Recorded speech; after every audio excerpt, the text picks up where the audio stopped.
Out in the cold, out in the dark, something's lurking at the edge of the park. People be warned, people beware, there's a storm on the rise and it's covered in hair. Hear him cry, hear him howl, looking for someone to disembowel. Claws like a hook, eyes like coal, feet so big they're gonna crush your soul. They call him Sasquatch.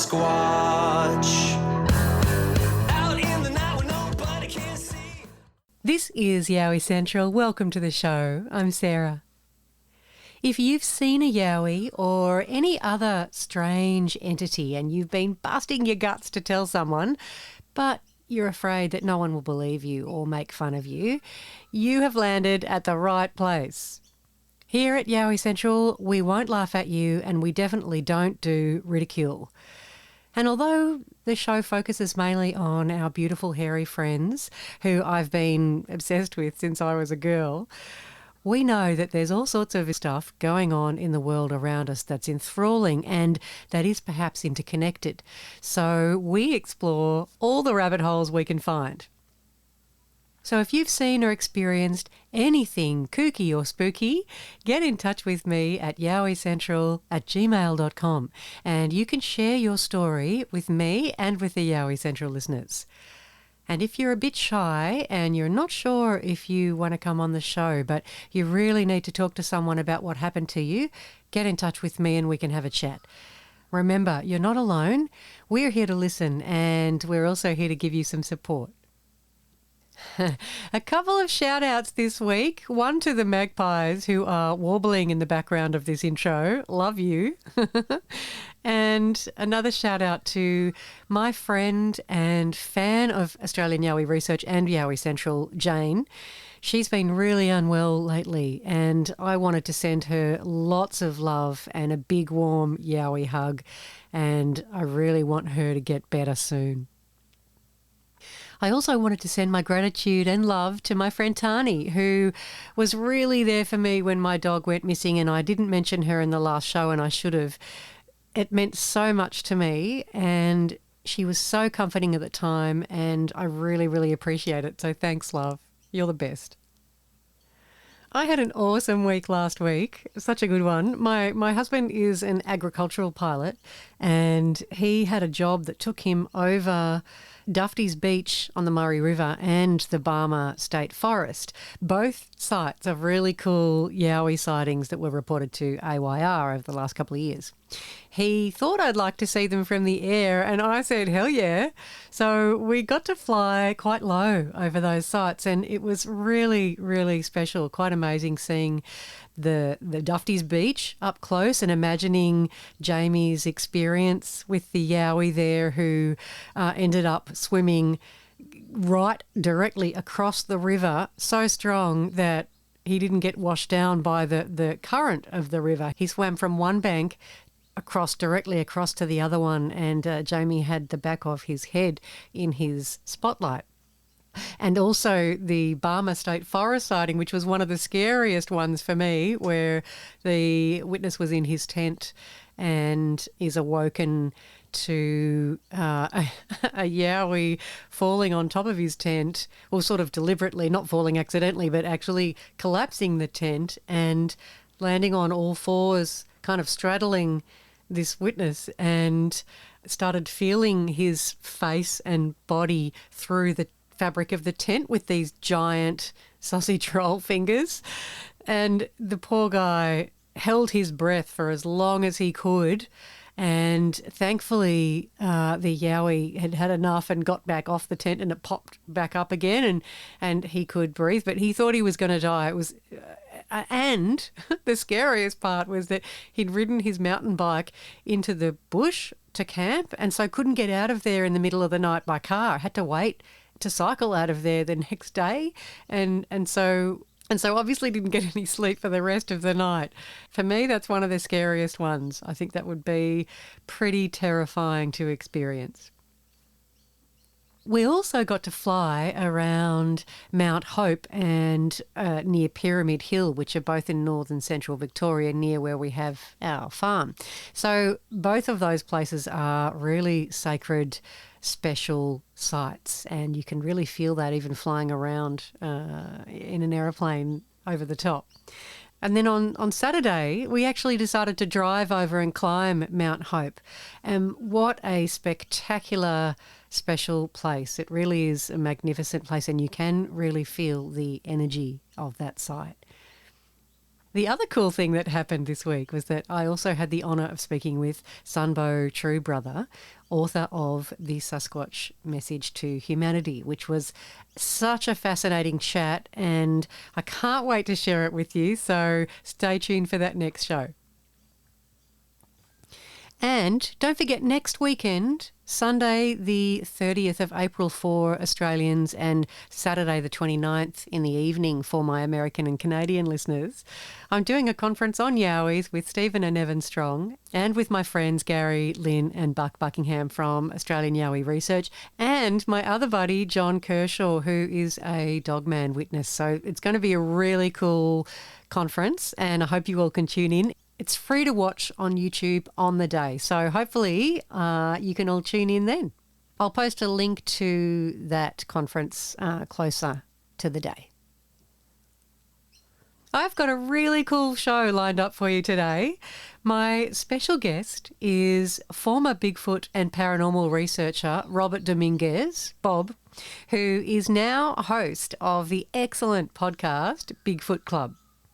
Today we discuss a few of the Bigfoot cases Bob worked on, starting with a couple of very funny ones. We talk about how and why Bigfoot research gets shut down by authorities in the US and in Australia, and go into a couple of the dangers of field research in the United States. We also go into some of the paranormal experiences Bob's had over the years. We do get a little bit sweary occasionally, and we mention a certain part of male anatomy in this one a couple of times. So if you're listening with little ones and you're not up for trying to explain what we're talking about, maybe have a listen to it first and you can be the judge if it's a little bit too adult for your little munchkins. So without further ado, let's get into it. Here's Bob Dominguez of Bigfoot Club.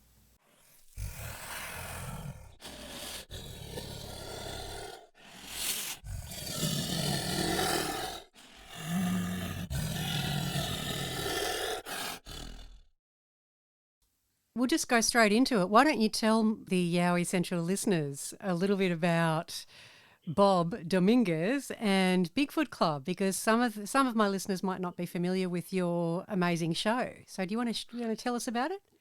Yeah, I am a former Bigfoot researcher. I was been a Bigfoot researcher for 20 years, and I was a paranormal case director for 10 years. And so I started the podcast in October 2019, which wasn't, I think, wasn't too far from your like start, right? Yeah. Mine was September 2019.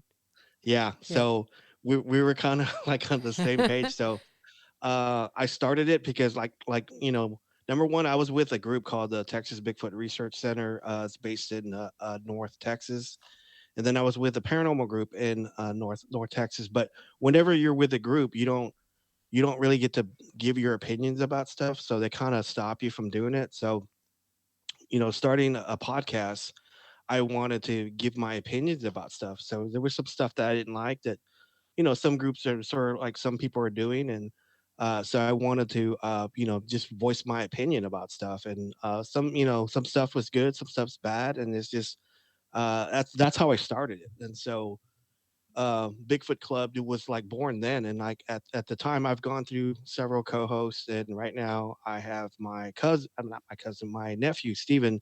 He's doing the podcast with me, and we're doing really good right now. I think we're up to like 50,000 downloads, and we're That like is awesome. we have like 12,000 followers on Facebook and 10,000 likes. So Wow. we're doing really good. So I'm really happy. And Yeah. we I think I kind of mimic yours. So I kind of we kind of talk about Bigfoot, we kind of talk about the paranormal or just strange items just in general. And then every now and then we'll like talk about like the Mandalorian or the Last of Us or something, just something that we like talking about. So, Yeah. but So you're up to you're doing in seasons too. So you're up to season 5, yes, episode 30 something, I w- or is that right? Or no, you're beginning of season no, 5. we're on season 5. I think I'm gonna put out episode 3 probably tomorrow. So And are you doing, because I did notice that you had 30 odd episodes per season. yeah, yeah. Wow. I try to do as many episodes as I can, but the season that I got sick, which was episode 3, well, I think I got to like 7, and then last year we did it up to I think 35 or 34 because I ended last season abruptly quickly because we were supposed to do a show in December, and then my mom got sick, and I had to end the show like a month early. So that was probably like 3 or 4 more episodes I had to do, and so I just couldn't concentrate on doing a show because like my mom came first. So No, absolutely, absolutely. And I'm so glad you're back, and she's better, and you're better, and you've got this amazing show, and it's going really well. yes, and I just want to say because like I listen to your show constantly. So I mean, whenever as soon as I put a show out, whenever I'm driving to work, I listen to Yowie Central, and I because I've told you before I don't listen to anybody else but yours, But but is that really true? so Is that really true? Or are you just blowing it smoke? is because if I were to do a screenshot of my phone on like Spotify, you would see you're right up there. So Thanks, Bob. That's I'll really do nice that. to hear. I'll do a screenshot and send it to you, and that way you kind of know. So And you've had a bit of an Australian contingent on your show too, haven't you? yeah, yes, yes, and no thanks to I mean thanks to you. I mean because like after I interviewed you, I interviewed Yowie Dan. No, it was John Kershaw, Yes. Yowie Dan, Gary Lynn, Atola Caldi. So I was on a pretty good run, and I think I think I tripled my downloads in Australia, like pretty Oh, good. So that's awesome. Oh, that's really cool. I'm so happy to hear that. That's great. yes, I try to get Cade Moyer on it, but that guy's too busy. He's super busy. Yeah, So he is really, he's like the busiest, one of the busiest people I know. He's got a mhm. business and a podcast. We've got multiple podcasts. He's got a business. He's got a young family. He's just got lots of stuff going on. So I would love to hear about some of your Bigfoot adventures maybe first, because that's kind of where my first love is. I do love talking about the paranormal side of Mhm. things as well, but I would love to hear about some of the Bigfoot experiences or cases that you've so you were having your own experiences and investigating as well, or were you primarily Yes. investigating other people's? So You having your own, yeah. you I'll just say this. I've never seen a Bigfoot, but I've heard things, and then Yeah. I've seen things that you can't really describe or say, okay, how did that happen? So I mean, I've had a lot of experiences, but then I worked on a lot of cases whenever I was with TBRC. So and I'd be happy to talk about any of them. Some of them are a little peculiar, Oh, good. just so you know. I love the peculiar ones. They're my favorite Okay, because they're the ones that make this me is scratch my head and go, "What the hell is going on there?"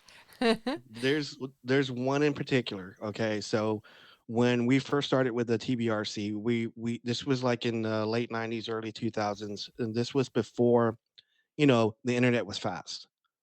So it was dial up, and then there was like DSL and stuff like that. So this was right in that area. So we had just formed TBRC.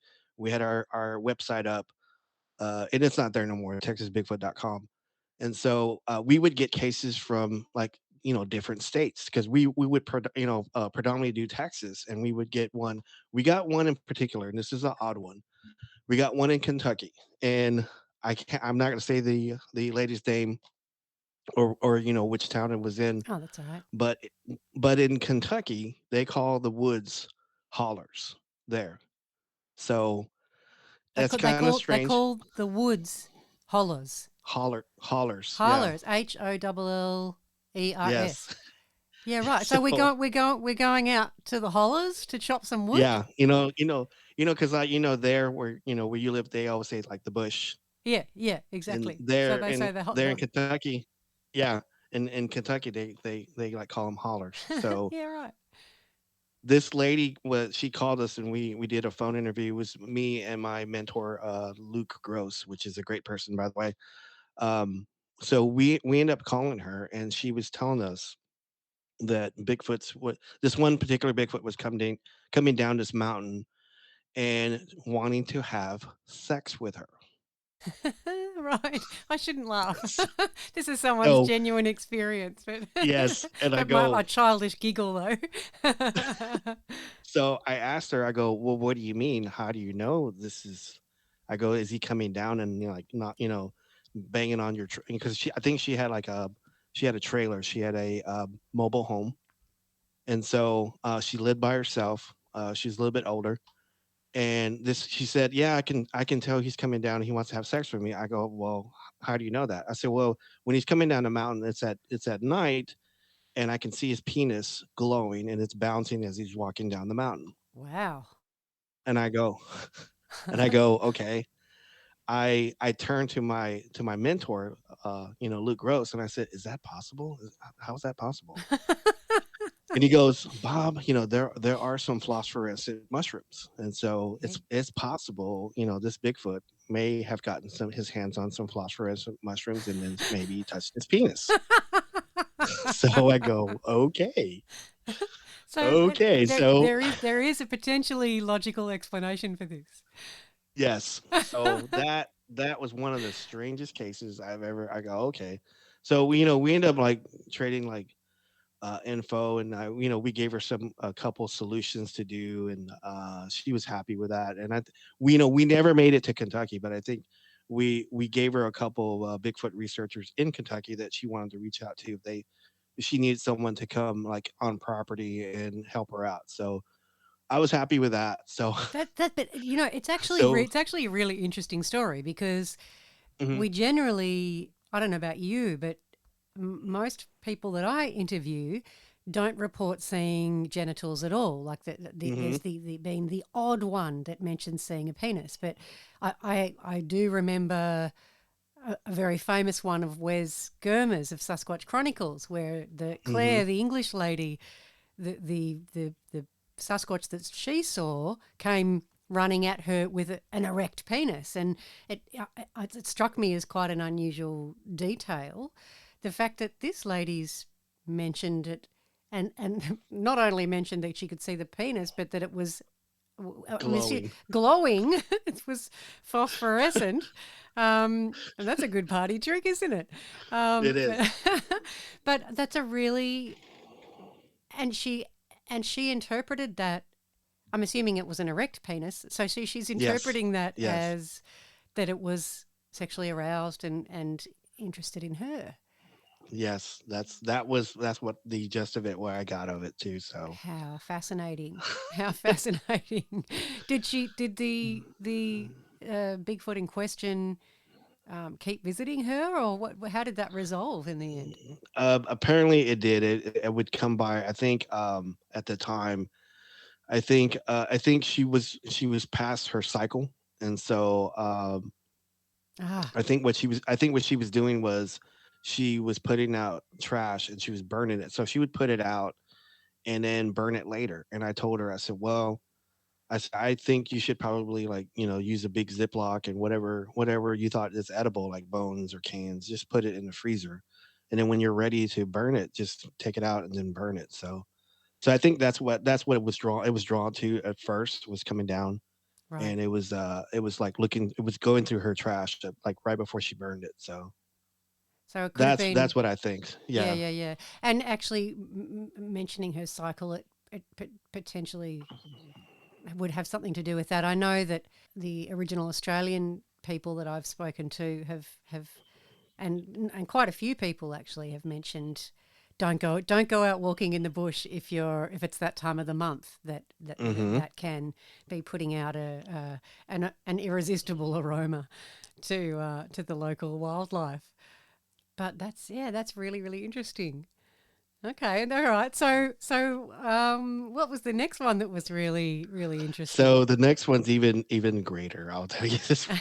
So It's going to this be hard next to beat one, that one. You've opened with yeah, a really good I'm one. gonna beat it. I'm gonna tell you right now, it's gonna beat it. So this next one we were doing, I think it was in Paris. Was it no, it was yeah, it was in Paris, Texas. It's like east of Dallas. So we had this one report on this lady. She was, now mind it, she was like in her 60s. So when this incident happened, she was like in like her 20s. So she was telling us this story that happened like in the late 60s, early 70s. So she was traveling with her boyfriend at the time, and she was driving on this dirt road.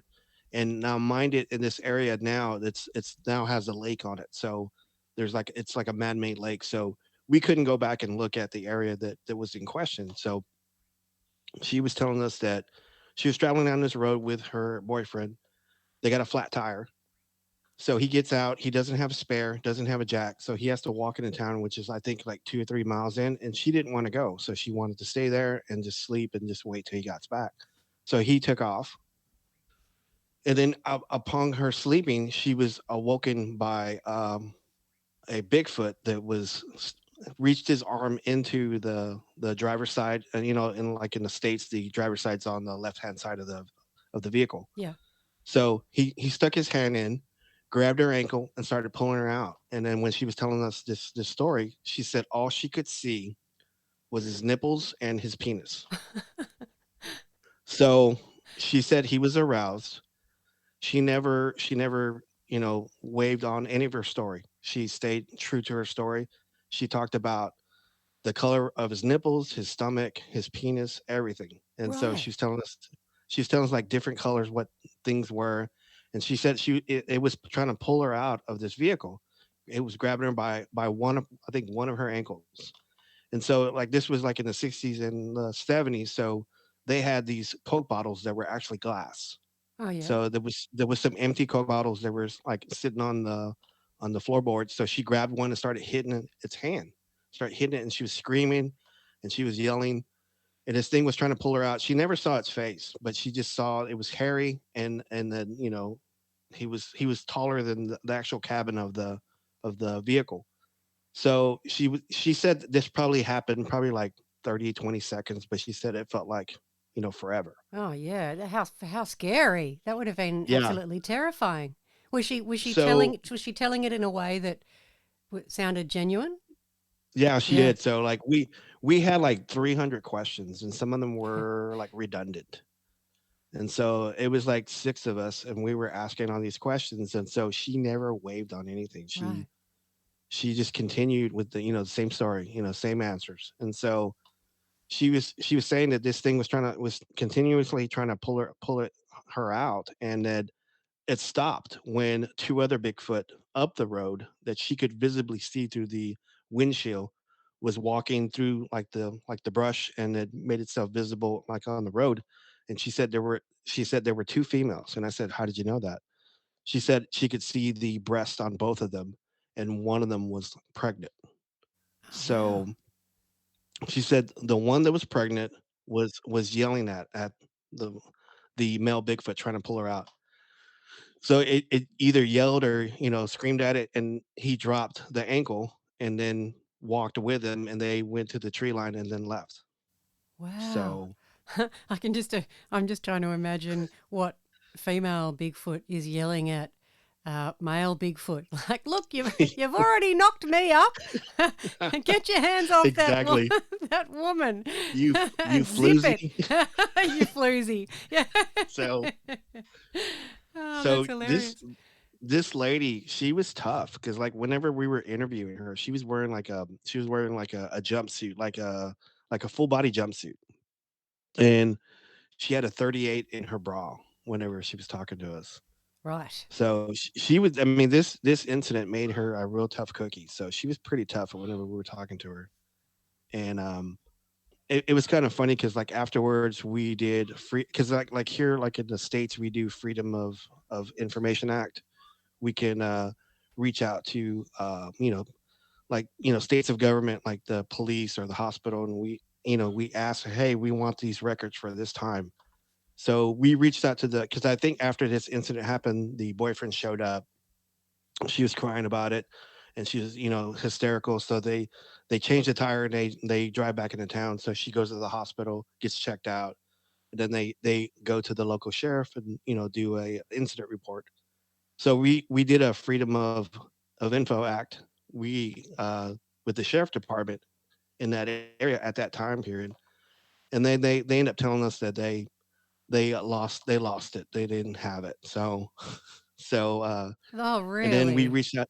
Yeah, and they lost it. So we reached out to the hospital. The hospital gave us records on the exact date that she said that she was in.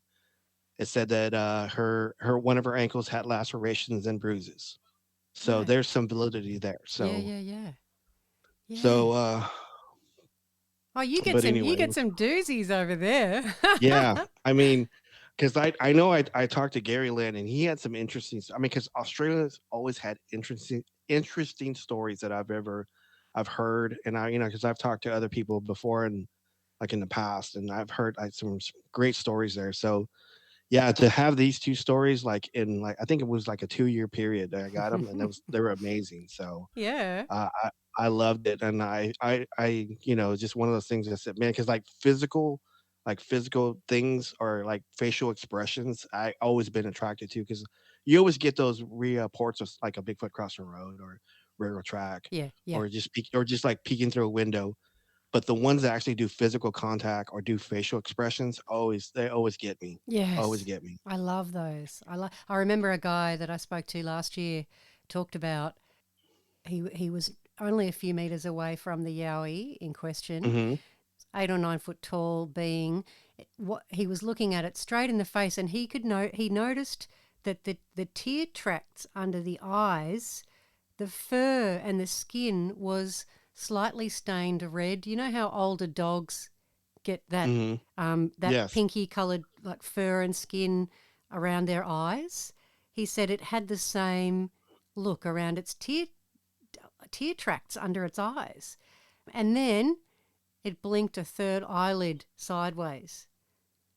So, Like it was older, like like it, almost like it was older. well, no, like it had a nictitating membrane that closed with Oh, okay, the okay. opposite way, like a reptile. You know how crocodiles and some animals have a membrane that they can close over their eyes that doesn't Yes. Okay. close with a horizontal slit like our eyes. It had something underneath the normal eyelids that closed the other way. That was we've had maybe 3 or 4 reports of sideways blinking eyes in the past, but the detail that this guy remembered was really cool. Like same, I guess. There's a lot of the roadside sightings where people just whiz by and they don't get much detail. But when you've got one Hmm. who's standing, when a guy's standing only a few meters away for probably what seemed like forever to him, but for long enough to get facial expressions and little details of the face, it's even cooler, isn't it? It is. I do recall talking to Gary Lynn. He was telling us a story about this.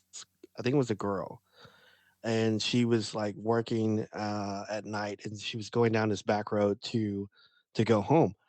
And she's coming around a bend, and as she's coming around this bend, she sees a Bigfoot. She thinks it's like a younger Bigfoot, and she almost hits it, and it avoids her. And so she goes past it, and she's frightened. And then the following night, she gets off at the same time, and she goes down the same road. She goes down the same road and then goes around the bend. This time, it's a different Bigfoot, a bigger one, and this Bigfoot takes a swipe at the car. And so he told me this story. I said, "Oh my god, that's one of the greatest stories I've ever heard." Yes. So it's almost like the mom goes, "Hey, you hit my kid, I'm Yeah, gonna hit you." that's right. That's And right. so when he told me that story, I go, "Oh my god, that's a great story." And like I thought it was great. So I She's always think brave. Australia has great stories. So Yeah. Well, I'm so I'm I'm loving the ones you're telling me. So what's the next one? What have you got? Do you remember another one where either the facial expressions were really cool or yes. Yes. The one we did, it was in East Texas. I'm not gonna say the town, but it was in East Texas. It was with this older gentleman. He was a doctor, and he's retired now, but he opened up. I think he got out of retirement, opened up a second practice, like in town. Him and his wife were driving. His wife was driving, and they were driving down this road, and it was right adjacent to a golf course. And then on the right and on to the left, there was a steep embankment that went into these woods. And so as they're driving down this road, it was like, I think it was early in the morning, and I'm assuming this Bigfoot crossed the road. It was coming from the golf course, crossed the road, and then went into this ditch, this really deep ditch, and it stopped because I guess it saw the headlights coming and the car coming, so it stopped and had its backed to the vehicle. And so this lady's driving, and she thinks it's a person that's like stuck outside. And she tells her husband, I goes, I think that someone's stuck. We'll stop and ask them if they're okay. So she, slows down the vehicle, rolls down the window, and she says, are you stuck out? Are you stuck? And this Bigfoot turns around and looks at her, and this lady does this gasp, like, like, oh my God, it's a Bigfoot. She didn't say that, but that's what, she did. And this Bigfoot mimicked her. It did exactly like her. And then it just turned and then went up this steep embankment that she said it was like so steep that not a man could go up it, and it went up in like three strides. Yeah, And right. so whenever we were interviewing this gentleman, he did not want his ID, his name out, anything, because he didn't, he was a respected person of that community, and he didn't want anybody to question him. So and I told him, I said, we will never give that out if you don't want it. So we just want the story, and if you need to talk to somebody, then we can talk to you. So that's one of the most, because like when she told me that story, I said, oh my God, that's emotion, and that's just it just drove me to it. So Or it could be, I don't know about over there, but the Yowies are renowned here for being excellent mimics, and yes. they've been observed sometimes, but also often just heard mimicking people, mimicking names, Hmm. mimicking dogs' names. So people have Yeah. reported hearing something else calling their dog from out in the bush, but Yes. it's not, and it sounds very similar to their own voice. Yes. Yes. Yes. So do you find that are there a lot of reports over there of Bigfoot Sasquatch mimicking human beings? Well, I will say this. So when I was with the TBRC, I didn't like its direction where it was going, and so I left them in 2002, 2003. I left them and I went to do my own thing, and there was a couple of members of that group that left at the like maybe a couple months after I did. So we ended up getting together, and we were doing research on this one gentleman's property in Paris, Texas. And we were putting, because that this was like 2003, 2004. Cameras were very, very expensive, so we were putting audio stuff out everywhere. We were just, 'cause that's what we could afford at the time. And so we were putting it out like throughout the woods, this guy's property, because apparently there was this Bigfoot coming and was taking some of his corn. He was growing corn, squash, watermelon, and I think he was taking in some of his geese and chickens.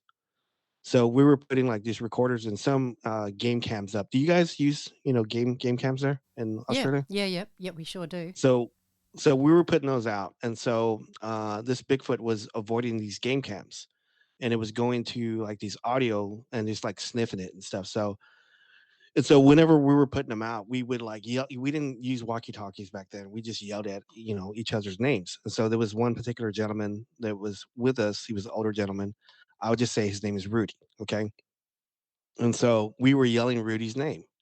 Rudy, where are you and stuff like that. And we would joke all, throughout the day. We would set stuff up, and then we would sit all night. And then sometimes we'd hear stuff and sometimes we wouldn't.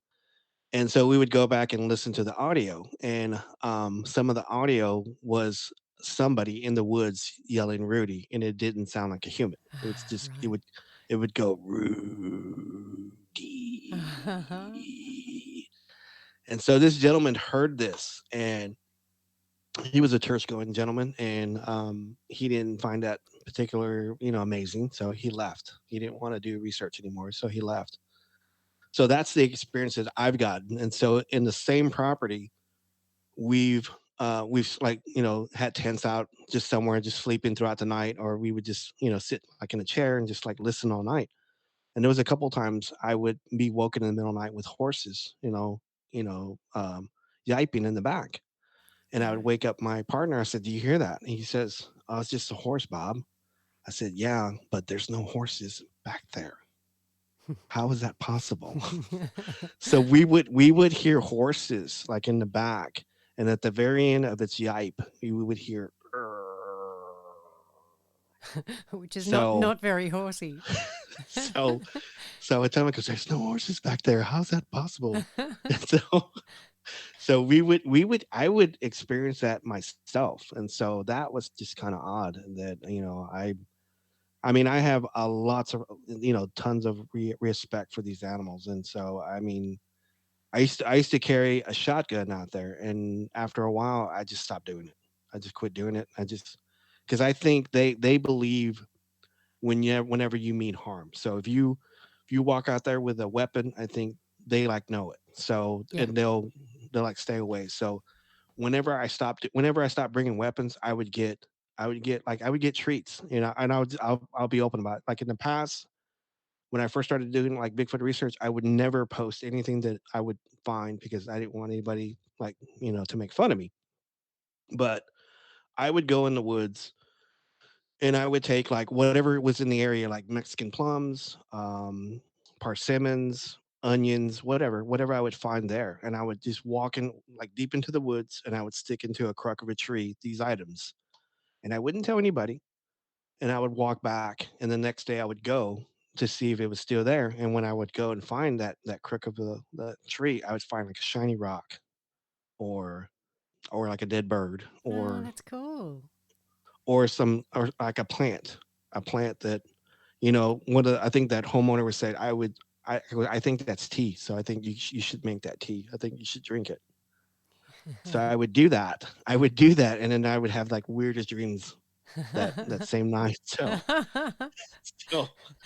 It could have but been yeah, I wouldn't post stuff like that. So people thought I was weird back then. So I just oh, kept it to myself. how things have changed, hey?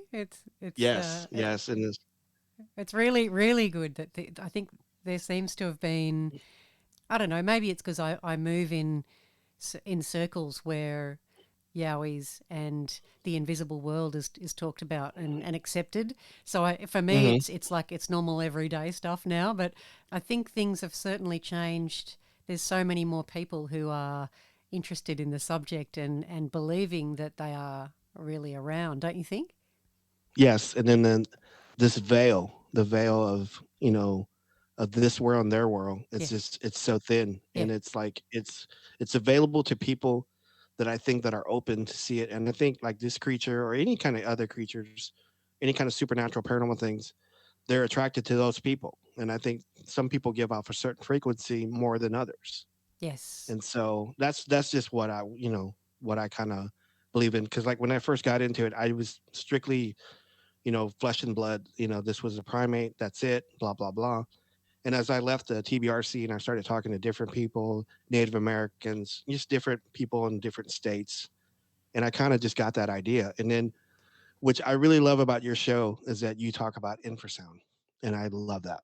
So I think that's amazing. And because I do paranormal stuff, and EMF, is the same to me, is the same stuff as infrasound. And so I find that fascinating because I think it's almost the same thing. Because I know people react differently to EMF and infrasound. Some people get nauseated, they get headaches, they get scared, whatever. And so yeah, now when yeah. I interview people now, I kind of ask them, did you, were you frightened? Did you feel like throwing up? Did you feel lightheaded, dizzy, whatever? So, and I think it's great about your show how you tackle that and talk about it openly. Infrasound. It's such an interesting subject because I mean we've got no way of proving Right. one way or the other. Although I mean I've interviewed several people who've seen them vocalizing, but Mhm. I haven't interviewed anyone who's seen them with their mouth open but not making a sound. See, with infrasound, from what I understand, and I might be totally wrong, but from what I understand, infrasound is inaudible to human ears. But Hmm. a nerve inside your inner ear vibrates and picks it up. And it can Hmm. also vibrate your organs, your inner organs. But as far as I understood, it's not audible. So there's no way of proving 100% that what people are describing is the result of infrasound. Hmm. However, there's a really good argument for it because as you know, being an investigator yourself, so many people report that feeling of dread, that feeling of nausea, the dizziness, sleepiness is another one that some people report. That unnamed and that unnamed dread. They Hmm. can't find a reason why they feel uneasy, but they just feel really uneasy. So there's got to be something that's causing that. Yes. It's not. It's not magic. There'd be there's some physiological thing happening that's causing people to feel like that. But I look there's so many unexplained elements of this story, really, isn't there? Of these beings. Um, Yes. I mean, where do you stand on the mind speak situation? I don't. I'm asking because it's been coming up a lot in the last few months. It has. Is that coupled in with the woo stuff or Yeah, very much woo. Very woo woo. I will say this, that like like I was saying earlier, I was flesh and blood all the way in the late 90s, early 2000s.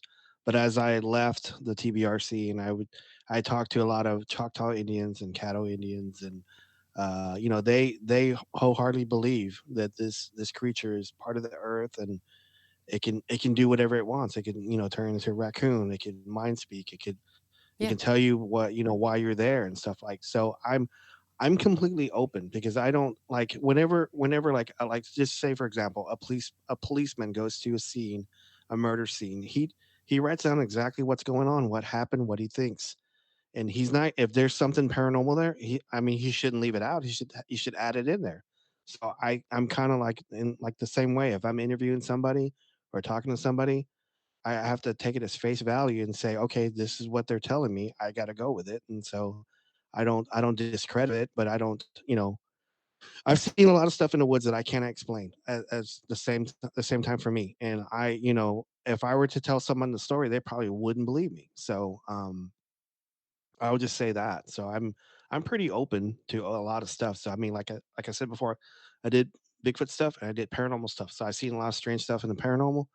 I've seen some stuff strange in like Bigfoot, and I don't know where the line ends, or it's divided, or I don't know. So I'm just pretty open to all that stuff. Do you get reports like we do over here of these beings being able to turn themselves invisible to the human eye?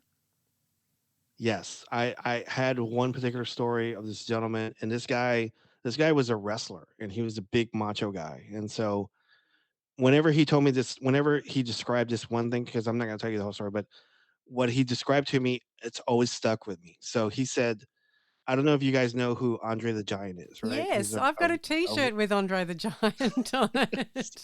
so this guy wrestled Andre the Giant, so he knows him pretty well. Right, yeah. And he said when he saw this Bigfoot jump in front of him, he said it was two Andre the Giants shoulder to shoulder. He Wow. said this thing was so massive that when he hit the ground, it felt like his whole body shook. And as it stepped into the woods, because this is East Texas, East Texas, that we don't have like really big thick trees. We have a lot of trees. And so he said this thing stepped into the woods. He said the woods swallowed it up. And he says there was no reason why he couldn't see it behind skinny trees, but he could not see it. Hmm. And so when he told me that story, it's always stuck with me. The woods swallowed it up. And he said I couldn't see it, but I could hear it, and I could see like, trees moving and bushes moving, but I know it was there, and it shadowed him out. So that thing always stuck with me. And like, I've talked to people at Bigfoot conferences where they say they've seen a portal open, and it's not, the woods, it's like the snow, and this Bigfoot steps in, and I go, okay, I'm gonna take your story, but Yeah. I'm not sure about stuff like that. So, but I'm open to it. I mean, if people want to talk to me about it, I'm always open to hear their stories.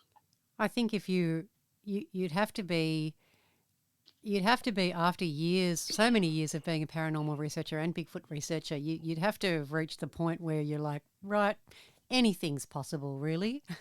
Hmm. I would imagine. I've gotten to that point, and you've been in the game research wise way longer than Hmm. me, and I'm not a paranormal specialist at all. I do some of the people that report to me do often tell me paranormal stuff as well, but it's not my Hmm. area of expertise. But I'm so not surprised now by anything. Yeah. It all seems possible. We're only seeing human beings only seem to see one tiny small part of what we call reality. Yeah. And what I'm beginning to understand is there's a hell of a lot more that's beyond our visible and audible spectrum, that's going on around us that we most of the time don't notice. So, what about like some of the scarier cases? Can you tell us if you remember any of the really scary ones? You talking about paranormal, or are you talking about Bigfoot? Oh well, either really, but I guess we'll stay with Bigfoot for now, and then maybe move on to paranormal stuff after that. Probably the scariest thing that I happened to me. Well, I mean, I've interviewed like lots of people and stuff. So, but one of the scariest things that happened to me was like we were in this town called I can't for some reason I can't. It's escaping me, but it's in the Kimichi Mountains, which is on the border of Texas and Oklahoma. And they call it mountains, but really it's just like big hills. So, and it's really rural. And I think the Native Americans that are in that area is the Choctaw. No, yeah, the Caddo Indians are in this area. So to be on this mountain, you have to own property there. And so a buddy of mine owns some property there. So whenever you drive up, you have to have you got to have show that you have property, and there's like a security guard, and he lets you in. So not everybody can go up there. And so we were up there looking at his cabin, and he had just purchased his cabin, and so we're up there looking at it. And then he was telling me, "Hey, the owner built a dam at the bottom of the mountain. Let's walk down there and like listen to it." I said, "Okay."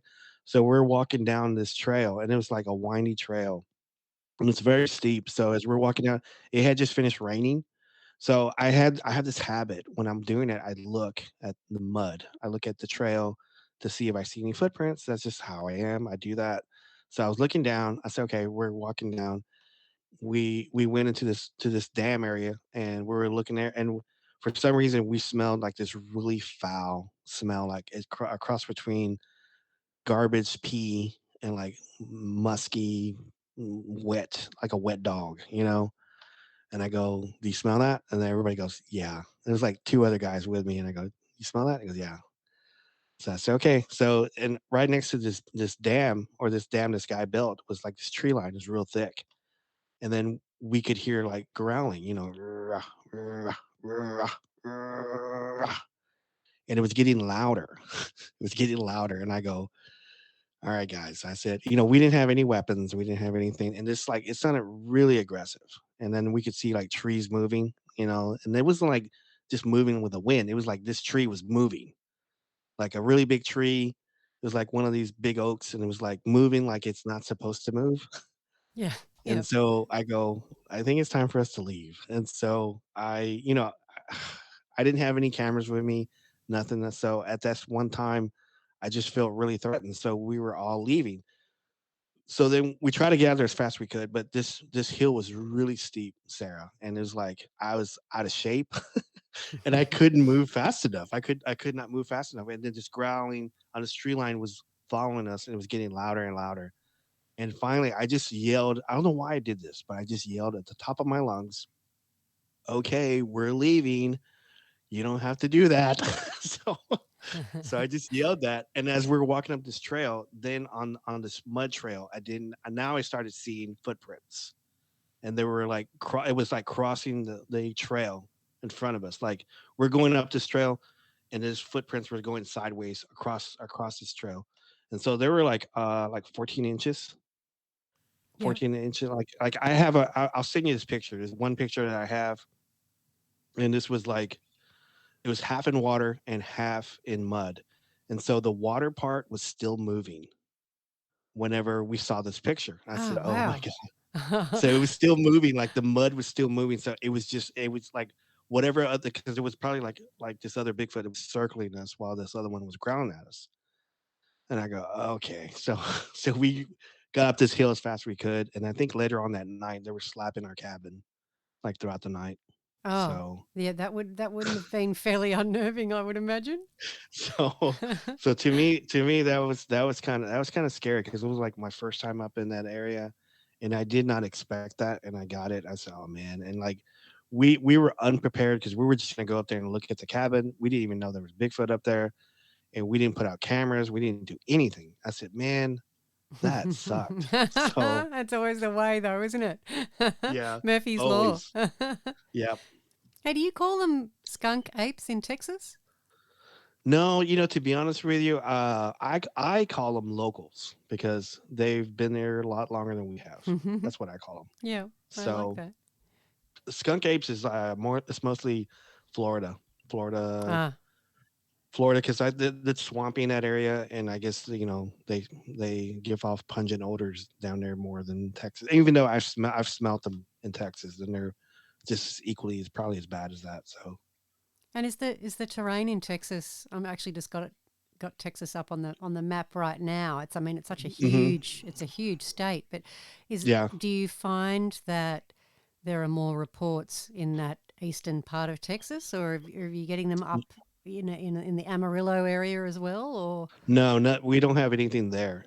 There might be some in El Paso, right close to the neighboring state uh and close to Mexico, but very few. I think we haven't had that many. I think there's probably some dating back in I don't know the 80s and 90s, but most of the predominantly ones are gonna you're gonna have right on the East Texas side, right next to Louisiana and Oklahoma and Arkansas. So that area between I think Oklahoma all the way down to on the Louisiana side of Texas, they call that the Big Thicket, and so that area is like really really thick. I've talked to people from Washington State that have like the big the big redwoods yes, and they've told me that East Texas is thicker than that.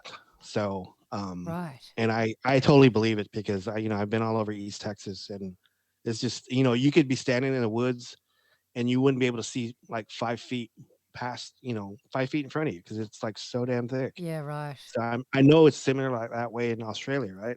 Yeah, yeah, definitely. Parts of it are, especially if you go up the mountain range that runs up the east coast, you get into Hmm. this really dense, lush rainforest. So it's a semi-tropical Hmm. rainforest. It's really done. We're up where the boys research where they live. Hmm.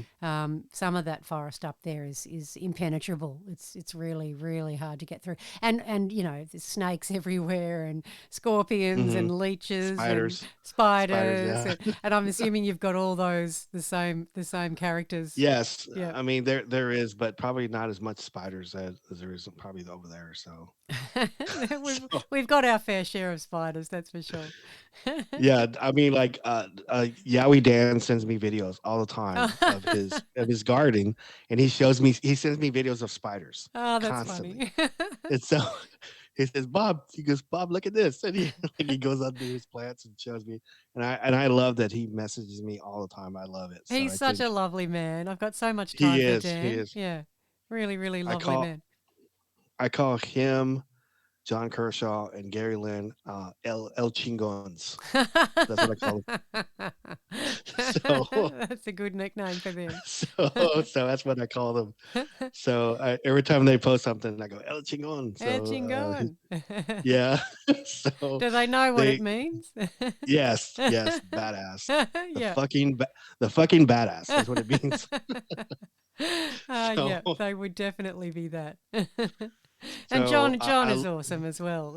yeah, John and I message all the time as well. He's a really really lovely man. I love him. I told him that I go, dude, I talked. I mean, I'm seriously, I talk to them more than I talk to people in Texas, other Bigfoot researchers in Texas. So I told him I'm so close to you because I'm seriously, I message them constantly and they message me. So I Uh, want to thank you for that, for making me friends with them. You didn't make me friends, but you introduced me to them. yeah, yeah. Oh, you're But so welcome. I will tell you this. I was like super. I don't know why. I was super nervous to talk to Attila Caldi. And I told him that. I go, I'm so nervous about talking to you. Because why? I go, because you're on TV and you do TV stuff, and I'm just scared. And he goes, no, don't, mate. It's all right. I go, no, I'm sorry. I'm just nervous. So Oh, and it he's was a so great. funny. He's a really nice man too, Attila. He Attila. is. Yeah, yeah, Yeah. yeah. That's funny. I know it's funny though. There are some people that you just get really slightly intimidated by. I remember when I interviewed a man last year, Paul Wallace, actually, and he's Hmm. so smart. He's like way smarter than me, and he's way more educated than me, and just a really book learned man. And Yeah. I I just felt really intimidated. He's really nice. Like there was nothing he Hmm. was doing to intimidate me, but I personally felt really really nervous and intimidated before and during. Really, it didn't go away the whole feeling, even though he was lovely to talk to. And then Right. I lost my plate. Like he was answering one of the first questions I asked him, and it was quite a long answer. And you know when you're interviewing someone and Yeah. you make a quick note in your notebook for your next question or something, and Yeah. I missed like the very end of the very last part of the sentence that he said, and then he fell silent, and then I was like, oh shit, fuck, I can't even remember what he said now, and I don't have my question ready, and this is really Yeah. awkward silence. It was I like, think yeah, go on. you know I think at first, whenever I started doing the podcast, I was doing the same thing. I was writing down questions, and now I just, you know what? It's just a conversation now. I got that from Terry Kegel. He does Porch Manners podcast, and he was one of the first guys that interviewed me whenever I was coming off recovery, and so he reached out to me and goes, "Hey, I want you," because I was actually thinking about never doing a podcast again because I was so at the time I was so depressed and I wasn't really sure. I wasn't really liking my progress on my recovery, and so he reached out to me and I did his show, and he just says, "I go, what do you want to talk about?" He says, "It's just a conversation." And I go, okay, cool. so, so we ended up talking about Bigfoot. We talked about wrestling. We talked about barbecue. We talked about a lot of stuff. So music is just crazy. So, That's well. See, it's so nice if you've got the gift of the gab and you can chat to anyone. mhm, Then then yeah, you don't necessarily need to be to have lots of questions yeah, prepared. But I always do just in case I get. Occasionally you get someone. It doesn't happen right. very often, but occasionally you get someone who's not very talkative. Yes, And that's the yeah, worst. That's the worst. yeah. And so you're expecting them to kind of give you, like when I'm a guest on someone else's show, they ask me a question Hmm. and then I can crap on for 20 minutes, easy. Um, Yeah, but because I also know that I'm there to share my information with people, and so I get what I'm there for. But occasionally I get someone who doesn't make it easy for you, and yes, so then so if that does happen, then I've got my list of several questions that I can pull out. The problem is when you start getting to the end of that list and you've only been talking for half an hour because yeah. they're only giving you monosyllabic answers, and you're like, okay, what am I going to ask Do you next? let me just ask you a question on your show. Is this so do you find people to interview, or do people like reach out to you and say, "Hey, I want to be on your show"? A Do bit you of ever get that? yeah, I do sometimes a bit of both, a bit of both. Yeah. Mainly it's me reaching out to other people, but I do Right. get people writing in and saying I'd love to come on your show too. It's Right. yeah. What about you? There's a few people that I'm not gonna say who they are, but there's a few people that I find that they're very, very strange, and they're reaching out to me, and I've reached out to other podcasts. I say, hey, this person was on your podcast. Can you tell me a little bit about them? And they tell me, I say, oh, okay, I'm not. So, because like I don't want to sound like I'm not the greatest pod person in the world, but I kind of I don't like to interview people that other podcast people do. If that makes sense. I like to find people that normally wouldn't be on a podcast and that I find interesting. Yeah. And I say, hey man, I said, do you want to be on the podcast? And I usually reach out to them. And there's been a couple of people that reached out to me and I say, oh no, I'm not doing that because number one, I don't know you. So You have to vet yeah, who's coming on your you gotta show. filter them a little bit. Yeah, Yeah. yeah, absolutely, absolutely. Because I get because like everybody that knows me knows I'm like into Bigfoot, and they always tell me, "Hey, Billy is into Bigfoot. You should talk to him. Yeah, Like you should yeah, hang I out get with that a him." And lot. Yeah. I go, just because he's into Bigfoot doesn't mean I got to go to the woods with him. Yeah, yeah, yeah, I yeah, yeah. always say that. So I do get that. I do actually appreciate it though, because I have reached out to some people because of suggestions from listeners, and they've been awesome to yeah, people to talk to. So I don't kind of dismiss that straight away, but I do get a lot of suggestions of, oh, this person is really interesting. You should get in touch with them. And so hmm I make a note of all of those, and I might get around to it and I might not. Kind of depends on, yeah, how I'm feeling at the time, or whether I'm, stuck for material and can't think of some new stuff, and then I go, oh yeah, there was that person somebody suggested. I might look them up. yeah. Um, Because I know whenever like I was thinking, I said, I haven't had anybody from Australia or anybody talk, and I love Yowie. I love Yowie stories, and I just typed in Spotify Yowie, and you're the first person that popped up. oh, cool. I said, I'm going to listen to this show. So I listened to a couple episodes. I said, I'm going to reach out to her because number one, I like her tone. I like what she's about, and I'm going to reach out because like I try my best to put forward like women on the podcast that I do. I try to like interview like I interviewed the Goo Girls Paranormal out of San Antonio. It's all girls paranormal group. Oh, I love it. And then there's a lady in Florida named Marie Dumont. She runs her own Bigfoot groups, and there's not many ladies that run a group. No. And so I reached out to her. I said, "Hey, you want to come on the show?" And she goes, "Yeah." So and then I reached out to you, and I was glad that you like responded, like because I know you asked me a couple questions, and but I would probably do the same thing. But I was really happy there. I go, oh my God, she's gonna come on my show. So, Oh, that's how I feel when I reach out to people too. Like it's, oh my God, they said yes. I so still get the same nerves, that what I have been doing recently though is reading the Sasquatch Message to Humanity by Sunbow. Have you heard of that hmm, before? I have not. Oh my You should God. you should send me the link or Oh, I where I can can send get you. it. Yeah, so there's three books, but the first book you can get as a free audio book on YouTube. I'll send you a link. So Sunbow, he was chosen by a Sasquatch elder whose name is Kamu, and Kamu asked Sunbow to write down this really, really important message that the Sasquatch people had for the human people. And Hmm it is fascinating.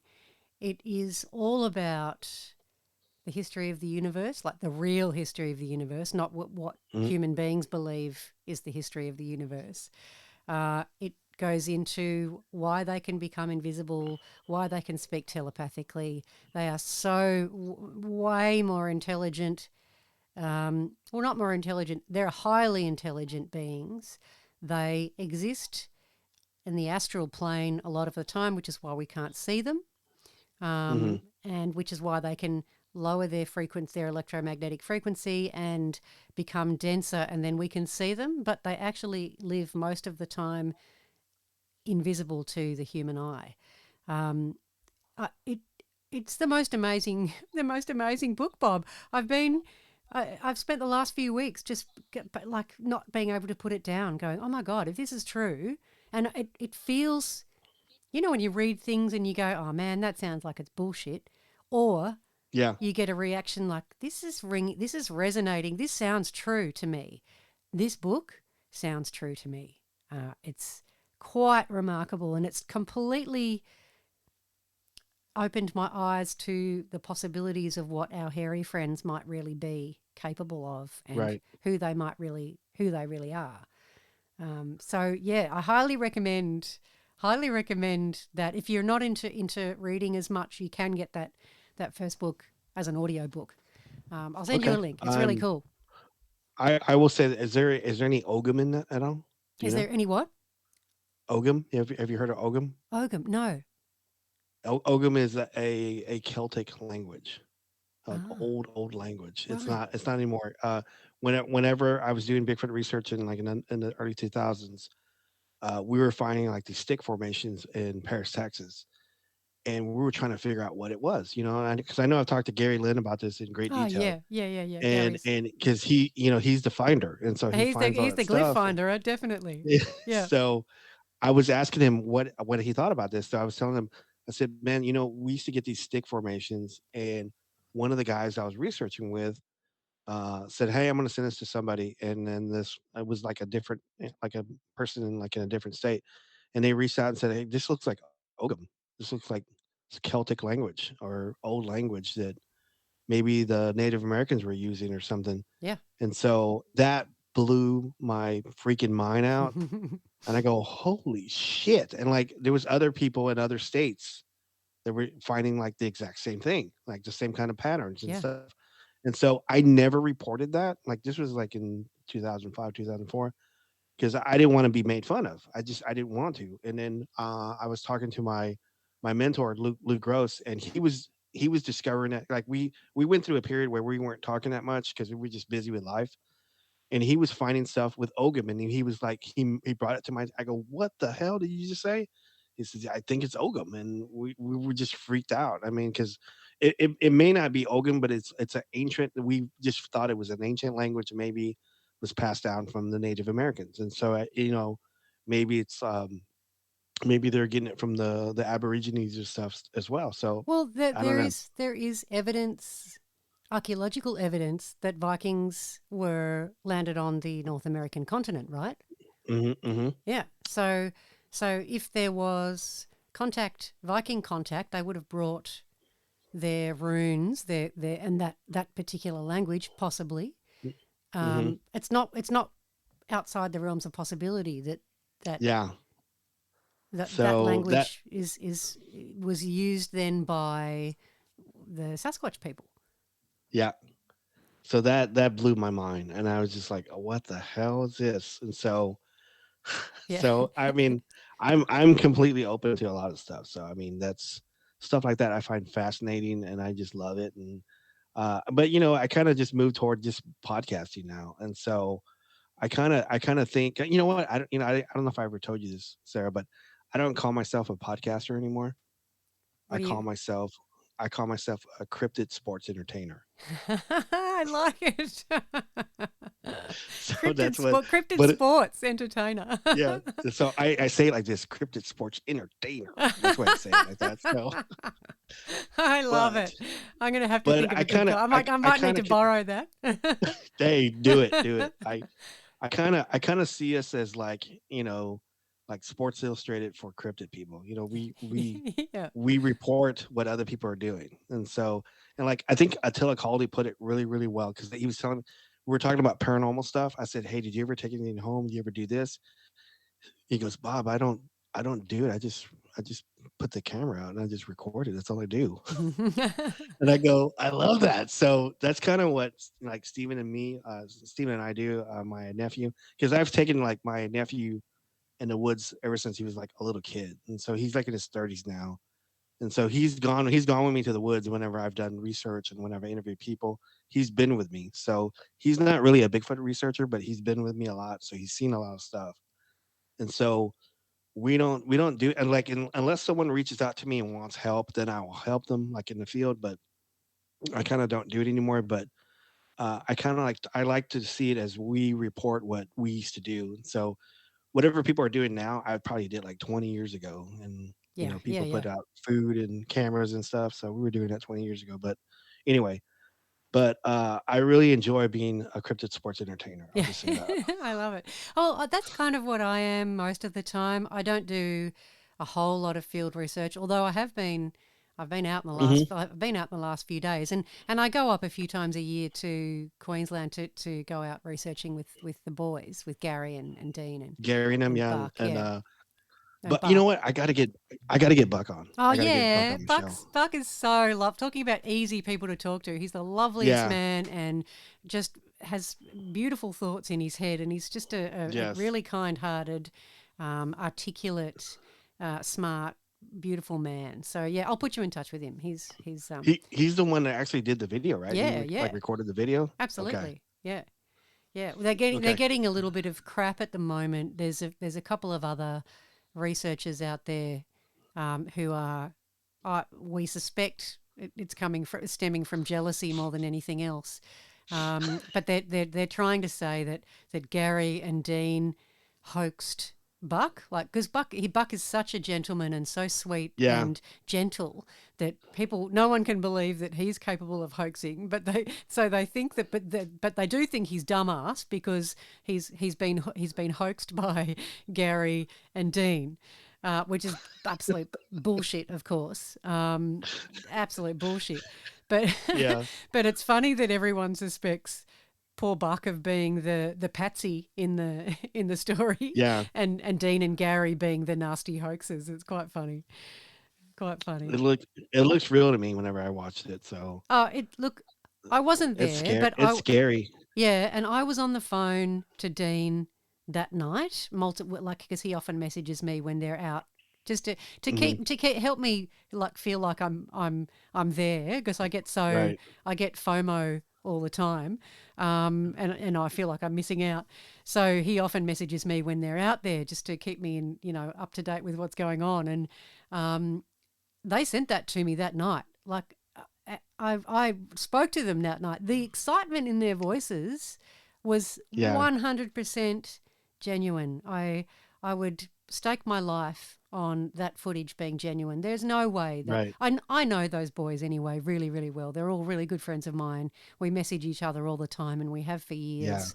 I've spoken to them so much and I've spoken to them about that night. They've taken me to the exact place. Like I've stood there right Hmm. at that clump of trees behind which the two Yowies were standing. So Right. um, there is no way that was faked at all. I know these people. And I do get a little bit annoyed on their behalf that people who weren't there and who are kind of blackening their besmirching their character and blackening their name by suggesting that they're liars and hoaxes. I get a bit, uh, annoyed on their behalf. But there's no way that was faked. So you know, Haters gonna hate. That's what they're gonna do. haters gonna hate. Exactly right. Exactly right. And I just think that because it's probably the best footage in Australia, Yes, it is. and some of the best footage in the world. So Yep. I I think have to agree with that. I think there's quite a lot of envy there, and guys who think it's a pissing competition, and they're feeling inferior. I think it's coming from that a lot of the time. Yeah. Is there anything else Bigfoot related you wanted to talk about, or do you want to talk about some paranormal stuff? We can talk some paranormal stuff. Okay, well let's move on to the paranormal realm. What can you tell me? So yeah, so most of the time whenever I was a case director for a while, but most of the really good stuff that I caught, I was doing Bigfoot stuff. While I was doing, I was in the field. And so um remember that where I was talking earlier about the Kimichi Mountains, and my friend had a property there, right? And so we would go up there and just you know go up there for the weekend and just put out cameras and stuff like that. And like sometimes, he had a neighbor. My friend that had the cabin up there had a neighbor that was probably like I don't know, like 200 yards away, and we could see his cabin from a distance, but it was like trees between it, but we could vaguely see it. And so we were, sitting in front of his cabin. We had a fire going, and we were just sitting outside talking. And then we see this car come up the road, and like his neighbor would chop wood like really, really well, and he had a stack that was really good. So anytime he pulled up, we would, in Oklahoma, they have like watered down beer. So we would bring Texas beer with Ew. us. So That sounds so disgusting. so we would bring Texas beer with us, and we would trade his neighbor for Texas beer for wood. And so he would go, "Yes." So his Texas beer is stronger. And so we see this car coming up the road, and we said, "Hey, your neighbor's coming." Let's grab some Texas beer and go get some wood. He goes, "Okay." So we grab the beer and we walk up the road, and we can see this vehicle coming up the road, and it was like two headlights, clearly two headlights coming. And as we're getting closer, I said, "Is he going to come all the way down here and meet us?" And I guess. And so we're walking up. It's probably like a good 100 yards away. He's getting closer, and I think as we're getting closer to this vehicle there, we notice that there's no engine at all. There's no engine going. It's quiet, and we go, "Is that a car? Is that a car?" And we weren't really sure. And so I think these two headlights down noticed us. It stopped in the middle of the road. As we're walking closer to it, these two headlights just took off in the woods, and they were like they were flying around trees. And these lights, they changed from like white, yellow to blue, green, red, purple, and then orange, and then just it just went into the woods. Oh, wow. And I looked at my friend, and he looked at me, and I said, "Let's walk back." So we walked back. We walked back, and we had like notepads because we would write down stuff whenever stuff would happen. I said, "Don't talk about it. Write down what you saw." And so we would write down what we saw, and then we would trade notes and read it to see if we saw the exact same thing. And we saw the exact same thing. So I don't know what that was. That freaked me the heck out. Wow. I And go, so, what the? and they were like the same size as car headlights? Yes, it looked exactly like headlights. Right. And they, Exactly and like parallel to each other, same level. yep, Yeah, yep, right. yep.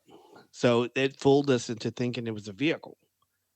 And I don't know why that happened, and it just like it freaked us out. And like we got some Bigfoot calls later on that night, but that freaked us out pretty bad. And then Yeah. that same property, I think we put an audio out, and further down this trail, it was probably like 3 in the morning, and then we heard like a little girl say, "Mommy, mommy," Oh, and and creepy. there, and it was like there was no footsteps. There was no footsteps, nothing. We just heard, "Mommy, mommy," and we were like listening to the audio, and I go, "Did you hear that? Is that right?" And so we would get stuff like that while in the field all the time, and it's very, very creepy. And I don't know. I Was that mean, something you recorded that you didn't hear at the time, but that you listened to later? yes, Yeah, yeah, right. we didn't know we got it because we would take the tape recorders because we had like some digital recorders we would just put in crooked trees or just on a boulder or something, and we would just like leave it and walk off to see if we would get anything at all. And then we would get something like that all the time. It was just There's something about ghosts and children that hmm creep me out way more than anything else. You know, yeah, those black-eyed children and anything yeah, that's ghosty and children, or some demonic entity putting on a child's voice. That yes. just freaks the hell out of me. In like our podcast, we try not to talk about politics. We try not to talk about religion that much, but sometimes, that stuff kind of crosses a little bit, especially like religion and stuff. And so, it's as a paranormal researcher, I don't ever like to say it's a demon. I never like to say that. But, if someone is weak or someone, you know, lets a demon in, and then they're in for a long haul. And I hate to say that, and I rarely tell people that it's a demon. So I always try to do a case and try to just tell them, I say, okay, we're going to observe what's going on, and then how, whatever we find, we can, find a resolution for it, whether you're whatever religion that you seem to follow. Because we used to always have like a Christian and a pastor or a rabbi or a priest or a shaman available to help people whenever we would ever do paranormal stuff. So, but that stuff, like I hate to hear stuff like that whenever it comes to like a child, being heard when there's no children in the house. So Yes. yeah, Yeah. that's always creepy. Yeah. Yeah. Yeah. Super creepy. Super creepy. And have you had paranormal experiences in have you always been out in the woods, or are you investigating haunted homes as well? We've done a bunch of houses because like whenever I was with because the group I was with it was called Paranormal Investigations of North Texas, and it was run by Kendall Rubio, and she was a great lady, by the way. Um, so we would always take precedence whenever it involved children. So anytime we had children involved, we would always like put them at the very top and take care of them. But most of the cases I end up doing with her on that, we always debunked, and we used to always debunk stuff. And there's a lot of people that would watch TV, and I call it TV saturation. Whenever someone watches Ghost Adventures a bunch of times, and they will Yeah. tell me about an incident that I think that was the episode of Ghost Adventures. But most of the stuff that we would get would be like in commercial buildings for some reason, and I don't know why, Ah. but we used to get stuff all the time there, and we used to get shadows and all kinds of crazy stuff. And it's just, I'm not with that group anymore. That group is, it's no longer together anymore. But it was like a lot of experiences, and like it was kind of odd because Kendall used to always ask everybody in the group who wants to go to the basement by themselves or who wants to go to the attic by No themselves. fucking way. But Sarah, I used to say I'll do it Oh because my like god. I used to be like in a creek bed, an empty creek bed in the middle of the night waiting on Bigfoot. People would Yeah. say, because Yeah. hey Bob, go down there. And so I say I used to be in a creek bed by myself. I go, at least I got a roof on me, so I'm good. So No, I am the opposite. really, give me Bigfoot any day over. In fact, a friend of mine sent me some Facebook group, a link to a Facebook group that it's a hmm, paranormal, hauntings and scary right. footage and stuff like that. And I messaged her and said, this stuff scares the crap out of me. Oh, give me a Yowie any day over. Give me, and I've been out in the bush in the middle of the night too. I would much Yeah. rather that than be dealing with ghosts in a haunted house. There's I, You know, I I'm not quite I would sure tell you why, this. but Yeah, I would tell you this, that if you leave, the woods, the Yowie stays there, right? So, yeah, but if you go to a paranormal house, that might follow you home. So yeah, yes, I have to agree exactly. with you on that. So Yep. What's that movie? And it scared me so much. The Entity from many yes. years ago, and it was.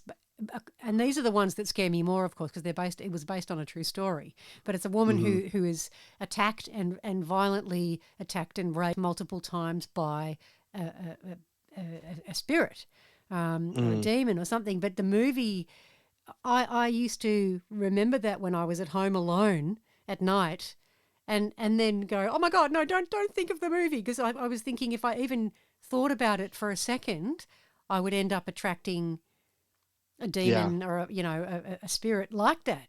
I don't know. It could very well be Hollywood's fault and the way that these things are depicted in the cinema um, are so scary for good. I mean, it's entertainment, so it's Right. designed to be like that. It could be then that we're all just conditioned to fear all of this stuff when it's actually not as quite as scary as we think it might be. Yeah. I don't know. Ab- Absolutely. I think since I've been sick, and I'm sick and I like recovered and stuff, I haven't done a lot of paranormal. I've been asked to do paranormal stuff because I'm still running a paranormal group on Facebook, and when people reach out to me, I still I try to help them, try to find people to can help them like right away and stuff. But I've been asked to do stuff, but since I recovered, I find myself that I'm not strong enough to go to any place that may have an entity that's strong. When I was recovering. My ex-girlfriend lives in Arizona, and she asked me to fly out there to go see her. So I flew out there to go see her, and I had just bought this camera, this night vision camera that had like night vision, and I bought these like two K2 meters, and we're walking like in the desert right next to her house, and there's nothing out there, Sarah. There's no like wires. There's no electrical wires or whatever, anything out there and like my K2 meter was going off at 20 milligauss, and that's a lot. 3 milligauss is a lot. 20 milligauss is massive. That's like almost putting it against like a breaker to a house or something. Right. And so it was going off constantly. And I was looking at her, and she goes, "What is that?" I go, "I don't know. There's something here." And so we're walking out of the desert and back into her neighborhood, and we're walking back to her house. And it was continuous the whole time. It's 20 milligauss, just kept going. And it wasn't the camera, because I checked the camera before it. Wasn't the camera, wasn't my watch, wasn't my phone, nothing. So it just kept going. And I have a gentleman that's in that group. His name is Scott Parry. He's a good guy. You should have him on your show. Okay. He's a witch. And so I called him. I said, "Hey, dude, I got something that's lingering." Because like my ex-girlfriend looked at me, she says, "Rob, I don't want that shit in my house." I go, "Okay." So I call this guy, and then in Texas, I was in Arizona. I called him. I go, "Hey, dude, I got this something going on. It's following me, and it's sending off this K2 meter, and it's like 20 milligauss." And he goes, "Okay, hold on." So he started doing this chant, this Latin chant, and he says, "Whatever's out there, Robert, it's mean and it's aggressive, and it may cause disease and whatever you got, it may linger. So let me just do this chant." So he did this chant for me. He said, "Put some salt out at all the entrances." So we did that, and like 10 minutes into it, it was gone. It stopped going. And so stuff like that will follow you even when you don't even know it. Yes. Yeah. So that was pretty scary. So, Yeah. and I wasn't even looking for anything. I walked out there just to test this camera. I go, "I'm gonna test this camera. I'm gonna go out to this, this desert right next to your house, and I'm gonna see how well this camera picks up." And it was picking up great, but apparently it picked up something too well. Yeah, So, yeah, exactly. I know someone who stayed overnight in a motel and picked mhm. something up there, picked up a negative attachment that he needed to get Wow. rid of later. Yeah, yeah. Apparently, that they're common places to pick up an attachment is the pub, or a hotel or a bar. Hmm. It's a really common place where you might inadvertently pick up a negative attachment. Yeah, I mean, and I tell people this all the time. I go, it could be anything. It could be a piece of jewelry. It could be a piece of like old furniture. It could Yeah. be a stone. It could be lots of things. It could be a metal, or it could even actually just be the ground, because like quartz and like limestone, it attracts energy, and it just keeps it there sometimes. And Mm. then if you got running water under your house, it's the same thing too. I mean, people don't realize that. There's lots of stuff, because people say, "Well, the house is haunted." I go, it probably is not the house. It's probably like the actual land itself. Yeah, yeah. So That actually so happens here quite a lot too. mhm, I've spoken to quite a few people who have, have had their house. They've moved into a house it's haunted. They've had someone mhm, someone who knows about these things come and check it out, and there's an original Australian spirit there, mhm, because that ground was, um, a burial ground or a ceremonial ground, or a terrible battle took place and lots of people were killed there. And then mhm, they built houses on top, but people don't realize that the energy in the land is still there. mhm, exactly. I've been pretty lucky though in all the houses that I've lived in, especially in the years that I was living in Madrid, in Spain. I lived in really old buildings and never had That never had issues with ghosts, which is which is good. that's why you talk Spanish all the time. Okay, Sí, that makes señor, sense. así es porque hablo español, es porque estuve en España durante 9 años. That's very. Oh my God, that's your accent's pretty good too. I like that. Es un acento So madrileño, además. because I noticed that you were doing that to me, like whenever I had you on my show. Yeah, yeah. and you do that to me, I said, "Why is he speaking Spanish?" Oh, okay, never mind. So that Any makes perfect sense. any opportunity. If I notice someone has a Spanish surname, then I'll crack out Yeah, the Spanish because I just love I love practicing it. that's awesome. I Uh, love that. and Yeah, well, I was there you for a should long come to time. Texas. Oh, You'd use it all the time. I would love to come to Texas. There's a big trip that I'm going to do at some point in the future, but I think I Yeah, might need quite a few trips to do the United States because there's right. a lot of it to do. There's so much. Yeah, so much to look at. I'm actually, you know what? I'm actually more afraid. I'm not afraid of yowies when I'm out there. I am Right. afraid of, because I've been out there a couple of days by myself, and Hmm. I'm afraid of scary, axe murdering, crazy psycho men more than I am I at don't all blame of, you. I don't yeah. blame you. This poor woman in a town not too far away from me was out doing she goes on bush runs, and so she was just running out in the bush, and some man came out and assaulted her and beat the crap out of her with a metal bar, and just unprovoked, not just random guy.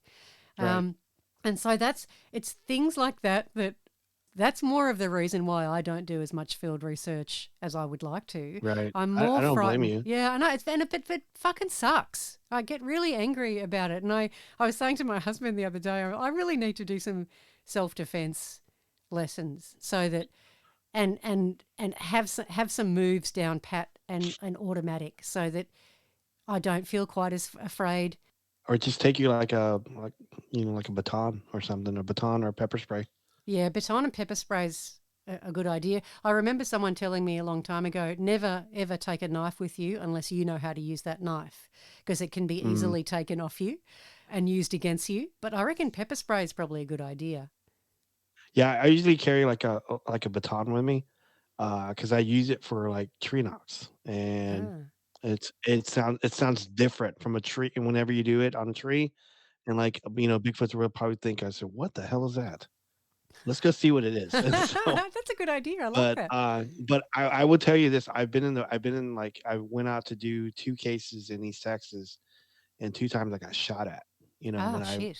when I got onto people's property, this one guy shot at me, and I ducked down, and I jumped back in my car, and I took off, and then he later called me and goes, "Hey, I'm sorry, I didn't know it was you. Can you come back?" I go, "Hell no, I'm not coming back." Hell no. So so He shot at I go, you. Like he "No, doesn't even know who you are or why you're there. He yeah, doesn't know you're a threat and he shot at you anyway. yeah." So Far I out. mean, I think he called me out to to go talk to him about his incident. So I drove out there.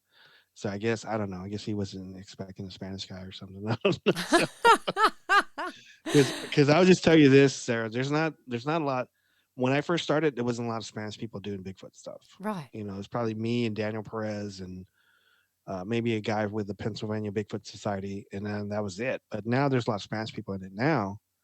But when I first started, man, there wasn't that many Spanish people, and my mom she'd get mad at me because I would go do Bigfoot stuff, and So she goes, so "Why are so you doing it?" oh, that's so awful though, Bob, isn't it? It's bloody awful that someone It is, would yeah, would take a shot at you. Yeah, you've been invited to the house. yeah, But he still maybe he was really frightened and had a really scary experience or something, and yeah. I don't know, it's a I bit weird mean, though. I've had guys like I've driven out to go do like a sighting report, and this one dude, he was like 6'7", and he was like 300 pounds. He had a Bigfoot chase him out of a tree stand, and it was in Dangerville, Texas. And I drove to his house, knocked on the door. He opened the door, but he still had the chain on it, and he wouldn't open the door any further. He just slid out a map, said, "This is where I saw it. See you later," and shut the door. And in situations like that, I mean, Yeah, he's not paying you. You're doing him a right. favor, and he's Hmm. treating you like shit that he stepped on. Um, Yeah. that's So terrible. it is, and so I drove out. I saw the map. I drove out, and I couldn't find any evidence because it was like it was compact clay, and Oh it was yeah, you weren't going yep, to see any footprints. And so yep. I went out there and looked and didn't see nothing. Didn't feel like sometimes I go out to an area and I feel where there's you can kind of tell there's Bigfoot out there Yeah, yeah, yeah. because like it's really quiet, and you don't hear any bugs Yep. or any animals, and then all of a sudden you do. So I didn't feel anything, so I drove back and I called him. I said, "Hey, I don't see anything out there, so sorry, bye," and I left. So, but yeah, I've had stuff like that And, happen to me. It's does. and thanks for making me feel so welcome. Yeah, it was like a 5 hour drive. I drove over to his house, and Jesus. so Oh, there's no, here, come on in. Let me make you a cup of coffee or have a yeah, beer. No. that's something. So, Oh, shit. I mean, I've driven out one time to this one guy's house in East Texas, and I knocked on the door, and the lady answers, and she's like sweeping, and she goes, "Are you Bob?" I go, "I'm Bob," and she goes, "He's out back. Go ahead and go out back." So I walk around his house, open the gate, and I walk back there, and this guy, he's cooking a hog, like a wild boar, Mhm. and he's cooking it, and like he's turning it while he's cooking, and he has tortillas out already, and like cilantro and onions and limes and stuff. He goes, "Hey, do you want a plate while we talk?" I go, "Yeah, sure." So I grab a plate, cut Yum. some of the so, so I've had stuff like that happen to me in the field. So I mean, it's like so much stuff. I mean, I could go on and on about some of the stuff I've run into in the woods and people I've talked to and Gabe Mortons and all kinds of stuff. So You must have run into some really interesting characters. yes, there's a lot of strange ones too. This I mean, I'm not making fun of people, but some people are just strange, and not everybody are. I mean, some people are nice, and some people are just weird, and you just got to be careful and pick and choose who you talk to, and kind of, because I mean, some people I would call for like months after they had an incident, and I would because whenever I started doing Bigfoot stuff, Sarah, I wanted to prove this animal existed, and I kind of moved toward I just want to help people because there's clearly a lot of because most of the people I was dealing with was people that weren't prepared to see a Bigfoot, and they would have nightmares. Like the one guy I talked to, he had night terrors for 20 years until I talked to him, Oh, poor and I ex- guy. and I and I explained to him that this Bigfoot stepped out of the woods because it was he was going to the river to go pick up fish, and this that was his food source. So this Bigfoot stepped out and confronted him, stopped him from getting in this fish trap. And so I told him that this is probably, this Bigfoot was, he was the monarch of the family, and he had to feed his kids. He never once thought that this thing had kids or offspring or whatever. Yeah, yeah, He yeah. just thought it was a monster. And I told him that, and he was happy. So I kind of just moved into just I want to help people deal with this. So if the podcast helps people, deal with it, I love it. I mean, because I want to help people. And I said, if you want to come on the podcast, great. If you don't, if you still want to talk to me, I'll still talk to you, Yeah, I do and the we'll same. talk about it. So that's just what I want to do. I just want to help people. I want to, because cope with it and explain to them why. And if they want a resolution, I try to give them like a resolution because some people say I don't want to see it again. What I'll end up doing, and I would try to give them like a resolution. So Have you ever spoken to any police officers or local sheriffs yes, or anything? What do they say? yeah, I'll say this really because like one time we had a story of a Bigfoot in Oklahoma in this town called Concho. We heard a story on the internet of this Bigfoot going behind his casino and drinking out of a grease pit, and we heard the story. And so me and this guy named Todd Partain, he used to do documentaries in the 90s. He doesn't do them anymore, but he did this one documentary called Eyes in the Dark. It was really good. And I met up with him, and we drove to Concho to go talk to this casino. It was on a reservation, so we had to get permission to be there. And so once we got permission, we tried to look at this video in this the casino and the Native American people. If you're non-Native American, they don't want you there. Yeah. So they clammed up and didn't want to show us the video. I said, we drove all the way up here. We're not leaving. We drove all the way up here. Come on. So we had to go into town and talk to some elders. They gave us some paperwork. We had to have a Native American liaison with us. So we drove into town, started talking to people. No one wanted to talk to us. So we would go to the edge of the woods and see if anybody was there, anything was going on. This native of affairs officer pulls up, and he thought he was going to impound us because we're non-Native Americans. So he came out. We showed him the paperwork. We had a liaison. We were fine. He goes, okay. I had a tape recorder, and I leaned toward him. I said, "Can you talk about Bigfoot out here?" He says, "Turn that off, and I'll talk to you." And I go, "Okay." So I turn. He goes, "Man, they're here all the time. I get 3 calls a week on Bigfoot." I go, Yeah, "They're here all the right. time." Wow. So, 3 so calls a I week.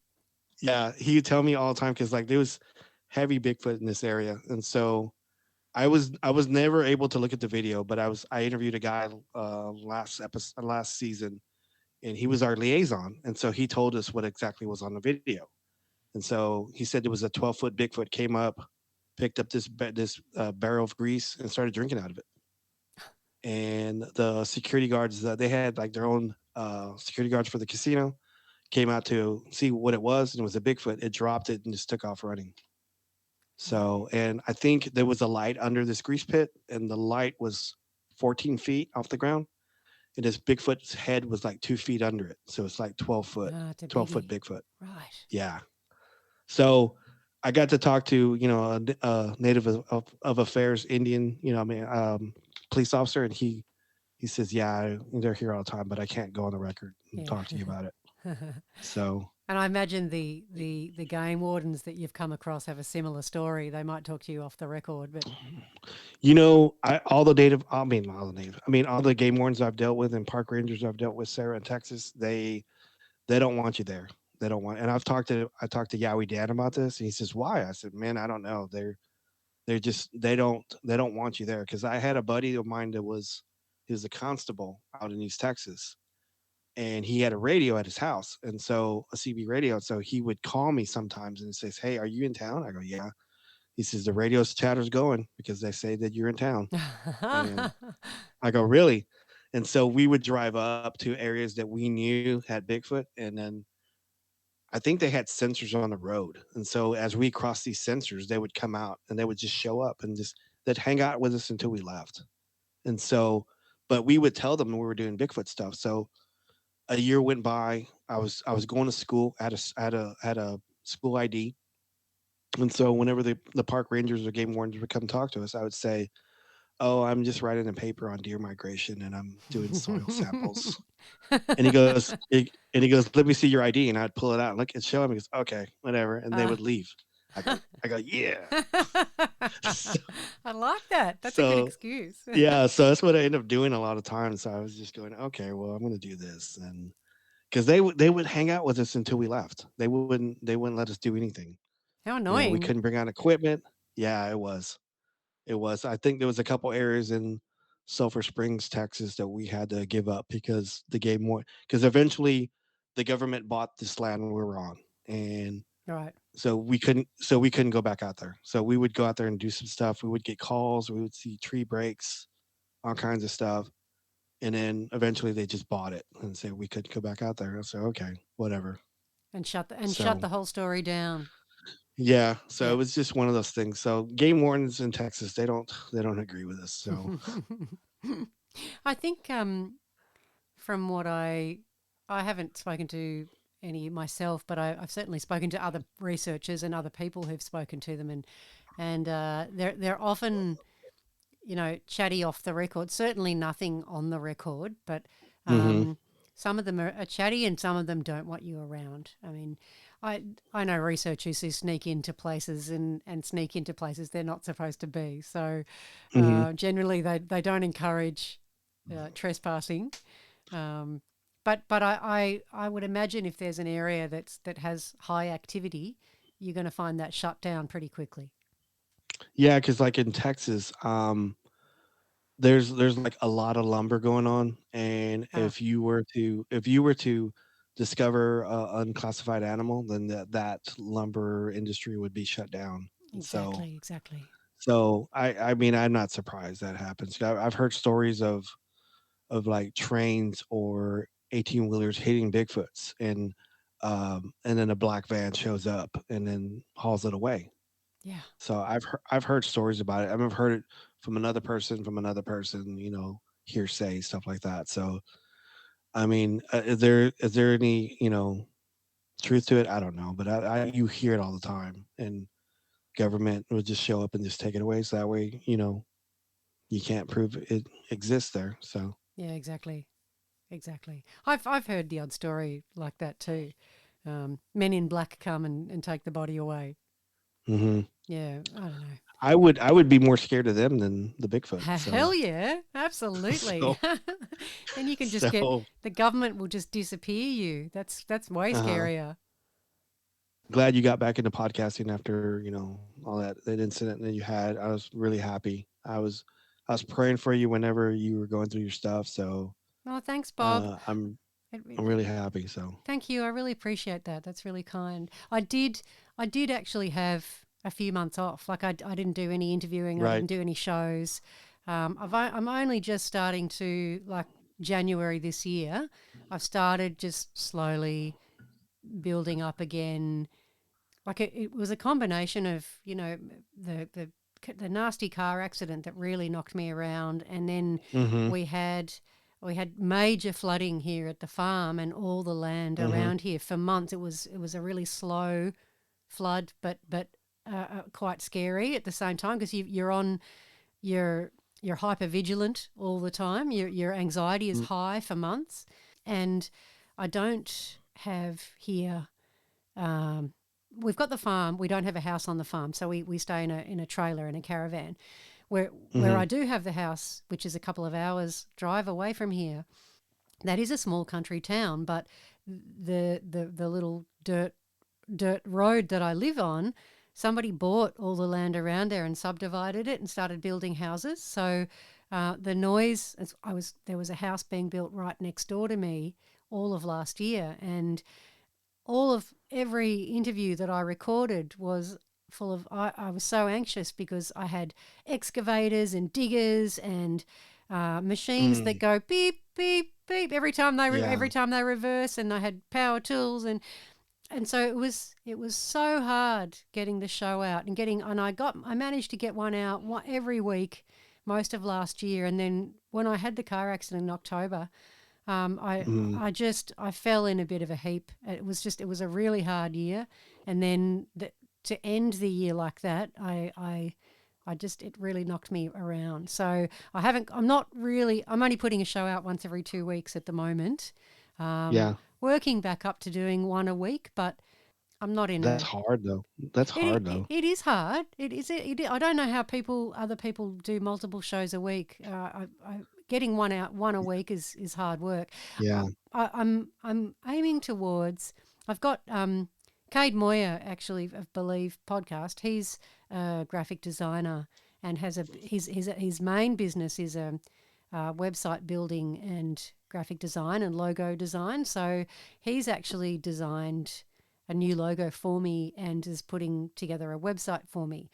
And my goal, like at the beginning of last year, my goal was to have a subscribers section. So I would do the usual free shows that I do for everybody, but then maybe to generate just a little bit of income so I can cover some of my costs, have a Mhm. subscribers section where I would do, however many A, extra a shows. Patreon, kind of like Like a a Patreon. Yeah, like a Patreon, but maybe with extra material, like a members section where I would do Oh, I maybe like. an extra show a week. That's what Cade does, and I I think like it. it's really cool. It's $5 a month. It's not expensive. People can afford it, No. and I think his members get two shows, two shows is it one show a week or two shows a month plus an extra live show as part of that package. And so he's designing me a website that has that subscribers function, Right. and that's what I'm working towards. But part of me's part of me's not ready to be smashing a show out every week Yeah. and then doing even extra material for subscribers as well. Because I don't even have a studio. I'm doing this in the caravan, and my poor husband's over at the farm office waiting for me to finish. Like it's too small a space to work on Right. things when you've got two people.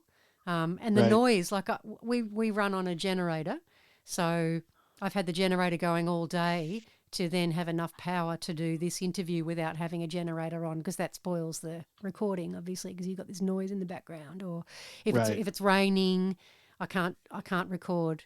if it's really windy, I can't record because the wind flaps the awning that's outside the caravan and it makes a lot of noise. If it's really hot Yeah, or really cold, if you need aircon or heating, the microphone picks it's that. loud. It's loud. So Yeah, yeah. it's really difficult at the moment getting any shows out. So Yeah, um, I think the first time I was supposed to be on your show, it was storming, and you said, "Bob, I can't do it. yeah, yeah, yeah, It's too much noise. yeah, I can't do exactly. it." I go, "Okay." Yeah. I go, "That's cool." So, I know, and it's kind of like, hey, I live in a trailer. I mean, yeah, but it's. I have to admit to people, look, at the moment I'm living in a caravan, and I can't. There are serious limitations on what you can produce content yeah, wise when that's the situation. My husband's he's been meaning to build me a studio for a year now. Poor guy's is been. It's not his fault. He's really under the pump as well, work wise. right. So he just hasn't had time. But that's next on the cards is building me a studio, so as Hmm. soundproof as I can get it, so that I can then put out more. I've got somewhere quiet to work that I can get out more material. But at the moment, Yeah, I'm not going to. And I was really upset and anxious last year because with all the construction noise and then the accident, and I was putting so much pressure on myself. But I decided, just take it easy on yourself, Sarah. It's okay. yeah, If you can't, it's all right. If you can't get it one show out a week and you can't do this, it'll happen. Just don't beat yourself up about it. So I'm not now. It'll happen when the moment's right. yeah. I mean, because like whenever I got sick in I think April of 2021, and I got really serious like in May and June, and I didn't put out a show until December. Yeah. Oh yeah. And I had people reaching out to me, goes, "Hey, you haven't done a show in a while," and I go, "Yeah, for a reason. I Yeah, couldn't because I walk." died So, for 7 minutes. yeah.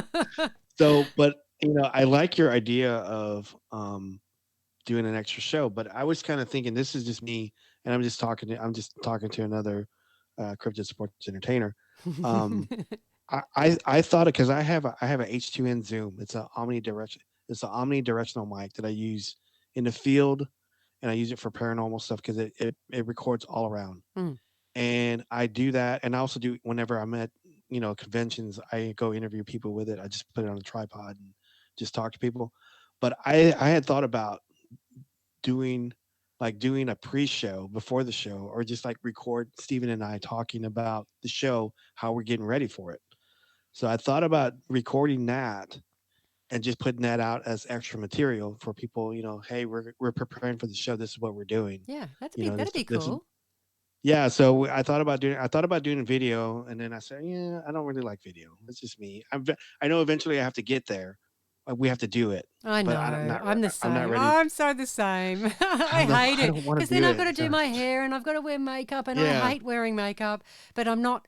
I've just turned 50 and I'm too self-conscious about getting old and wrinkly in a world yeah, where women are supposed to be hot and 21.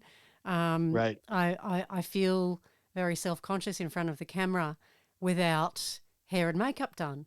But it's such yeah, an effort, and because I'm out on the farm in the dirt and the dust and with the flies and the mosquitoes, yeah. I don't even wear a bra, let alone or wax my armpits, let alone put makeup on. So Sarah, I so like you more now. So so like to get organised for video is such a yeah, pain in the ass. it is. Um, I don't like because like everybody, like there's so many people doing stuff on Facebook, like video, and I got asked to be on some channel on Facebook on some paranormal group. Hey, we want your Bigfoot Club on here. I said I don't do video. I don't do it. That's just one platform. I'm on multiple platforms. So Good to on do you. that, Stand firm. I would limit myself. I don't because like I'm on everything. I'm on Alexa and YouTube, Rumble.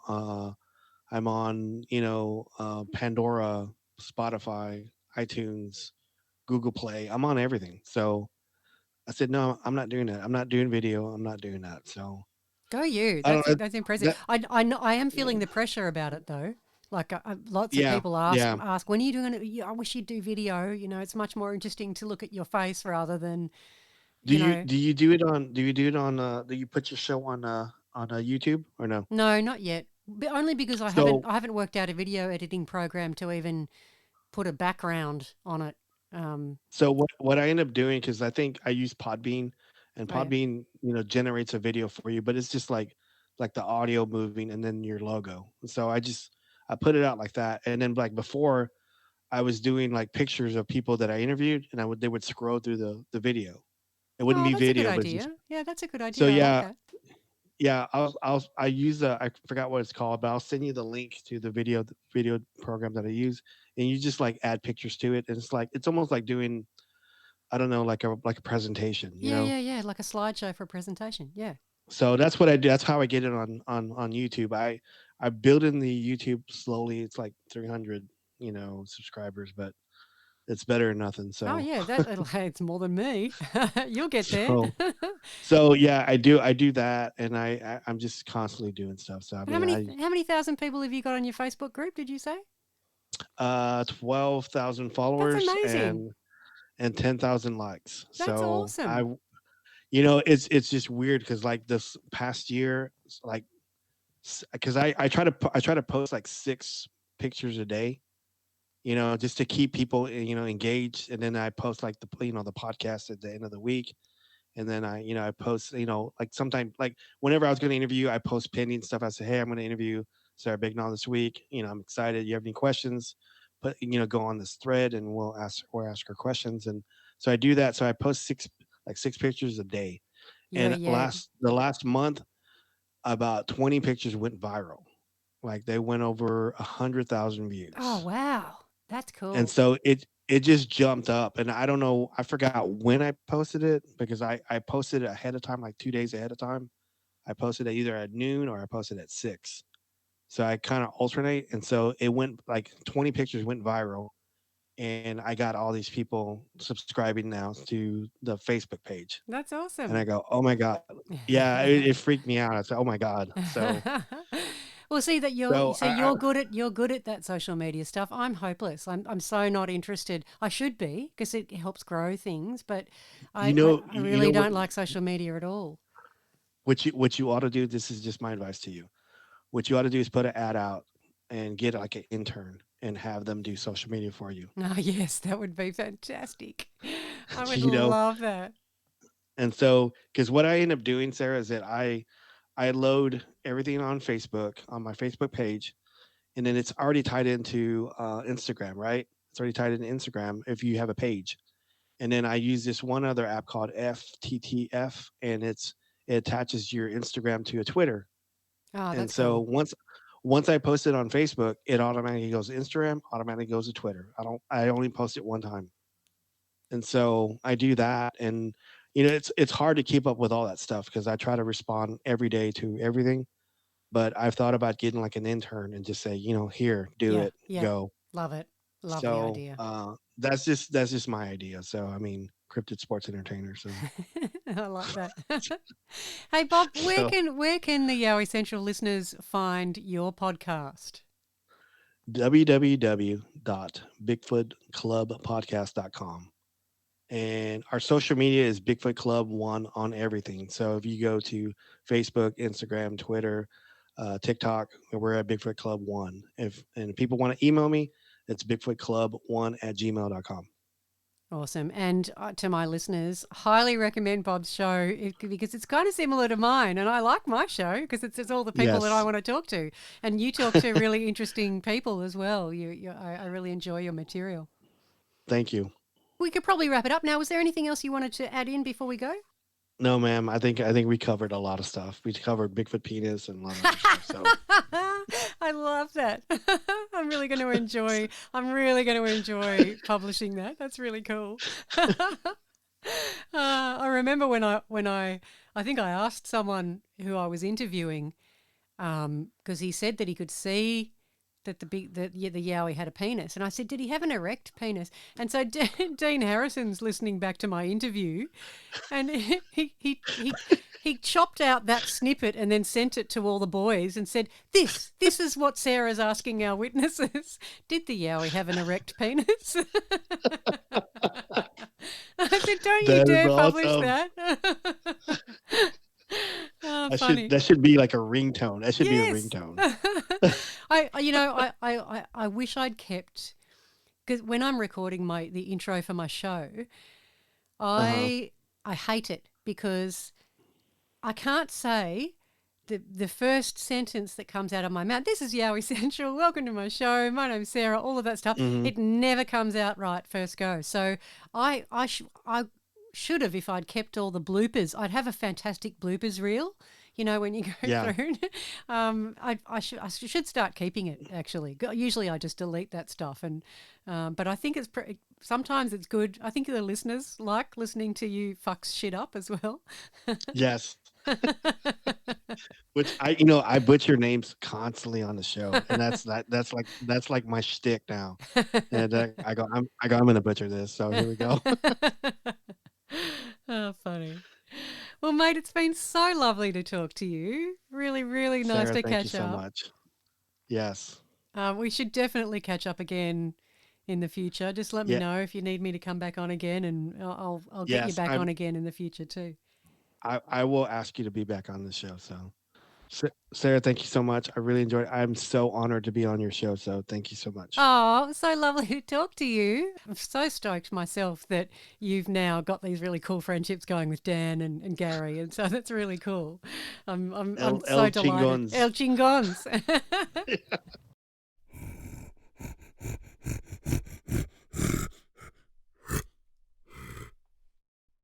And that was former Bigfoot and paranormal researcher Bob Dominguez of Bigfoot Club. Bob, thank you so much for sharing your stories with me and with the Yowie Central listeners. That was an absolutely fascinating chat.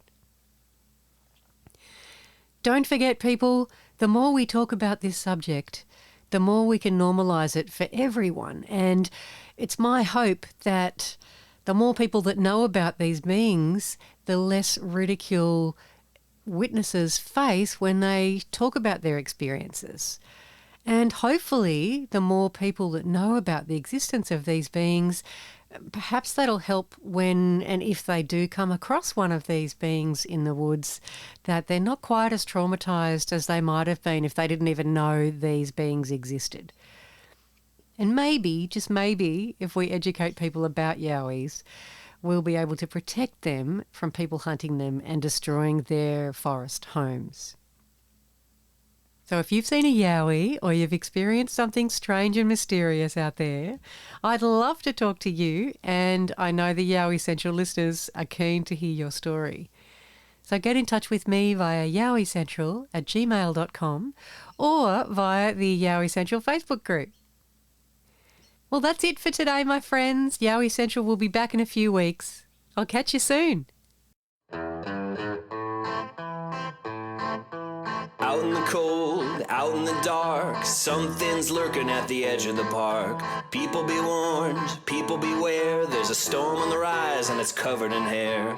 Hear him cry, hear him howl, looking for someone to disembowel. Claws like a hook, eyes like coal, feet so big they're gonna crush your soul. They call him Sasquatch. Out in the night when nobody can see, under the darkness behind the tree. Is he a monster? Is he a man? Is he a demon under Satan's command? Hear him cry, hear him howl, looking for someone to disembowel. Claws like a hook, eyes like coal, feet so big they're gonna crush your soul. They call him Sasquatch. Yeah!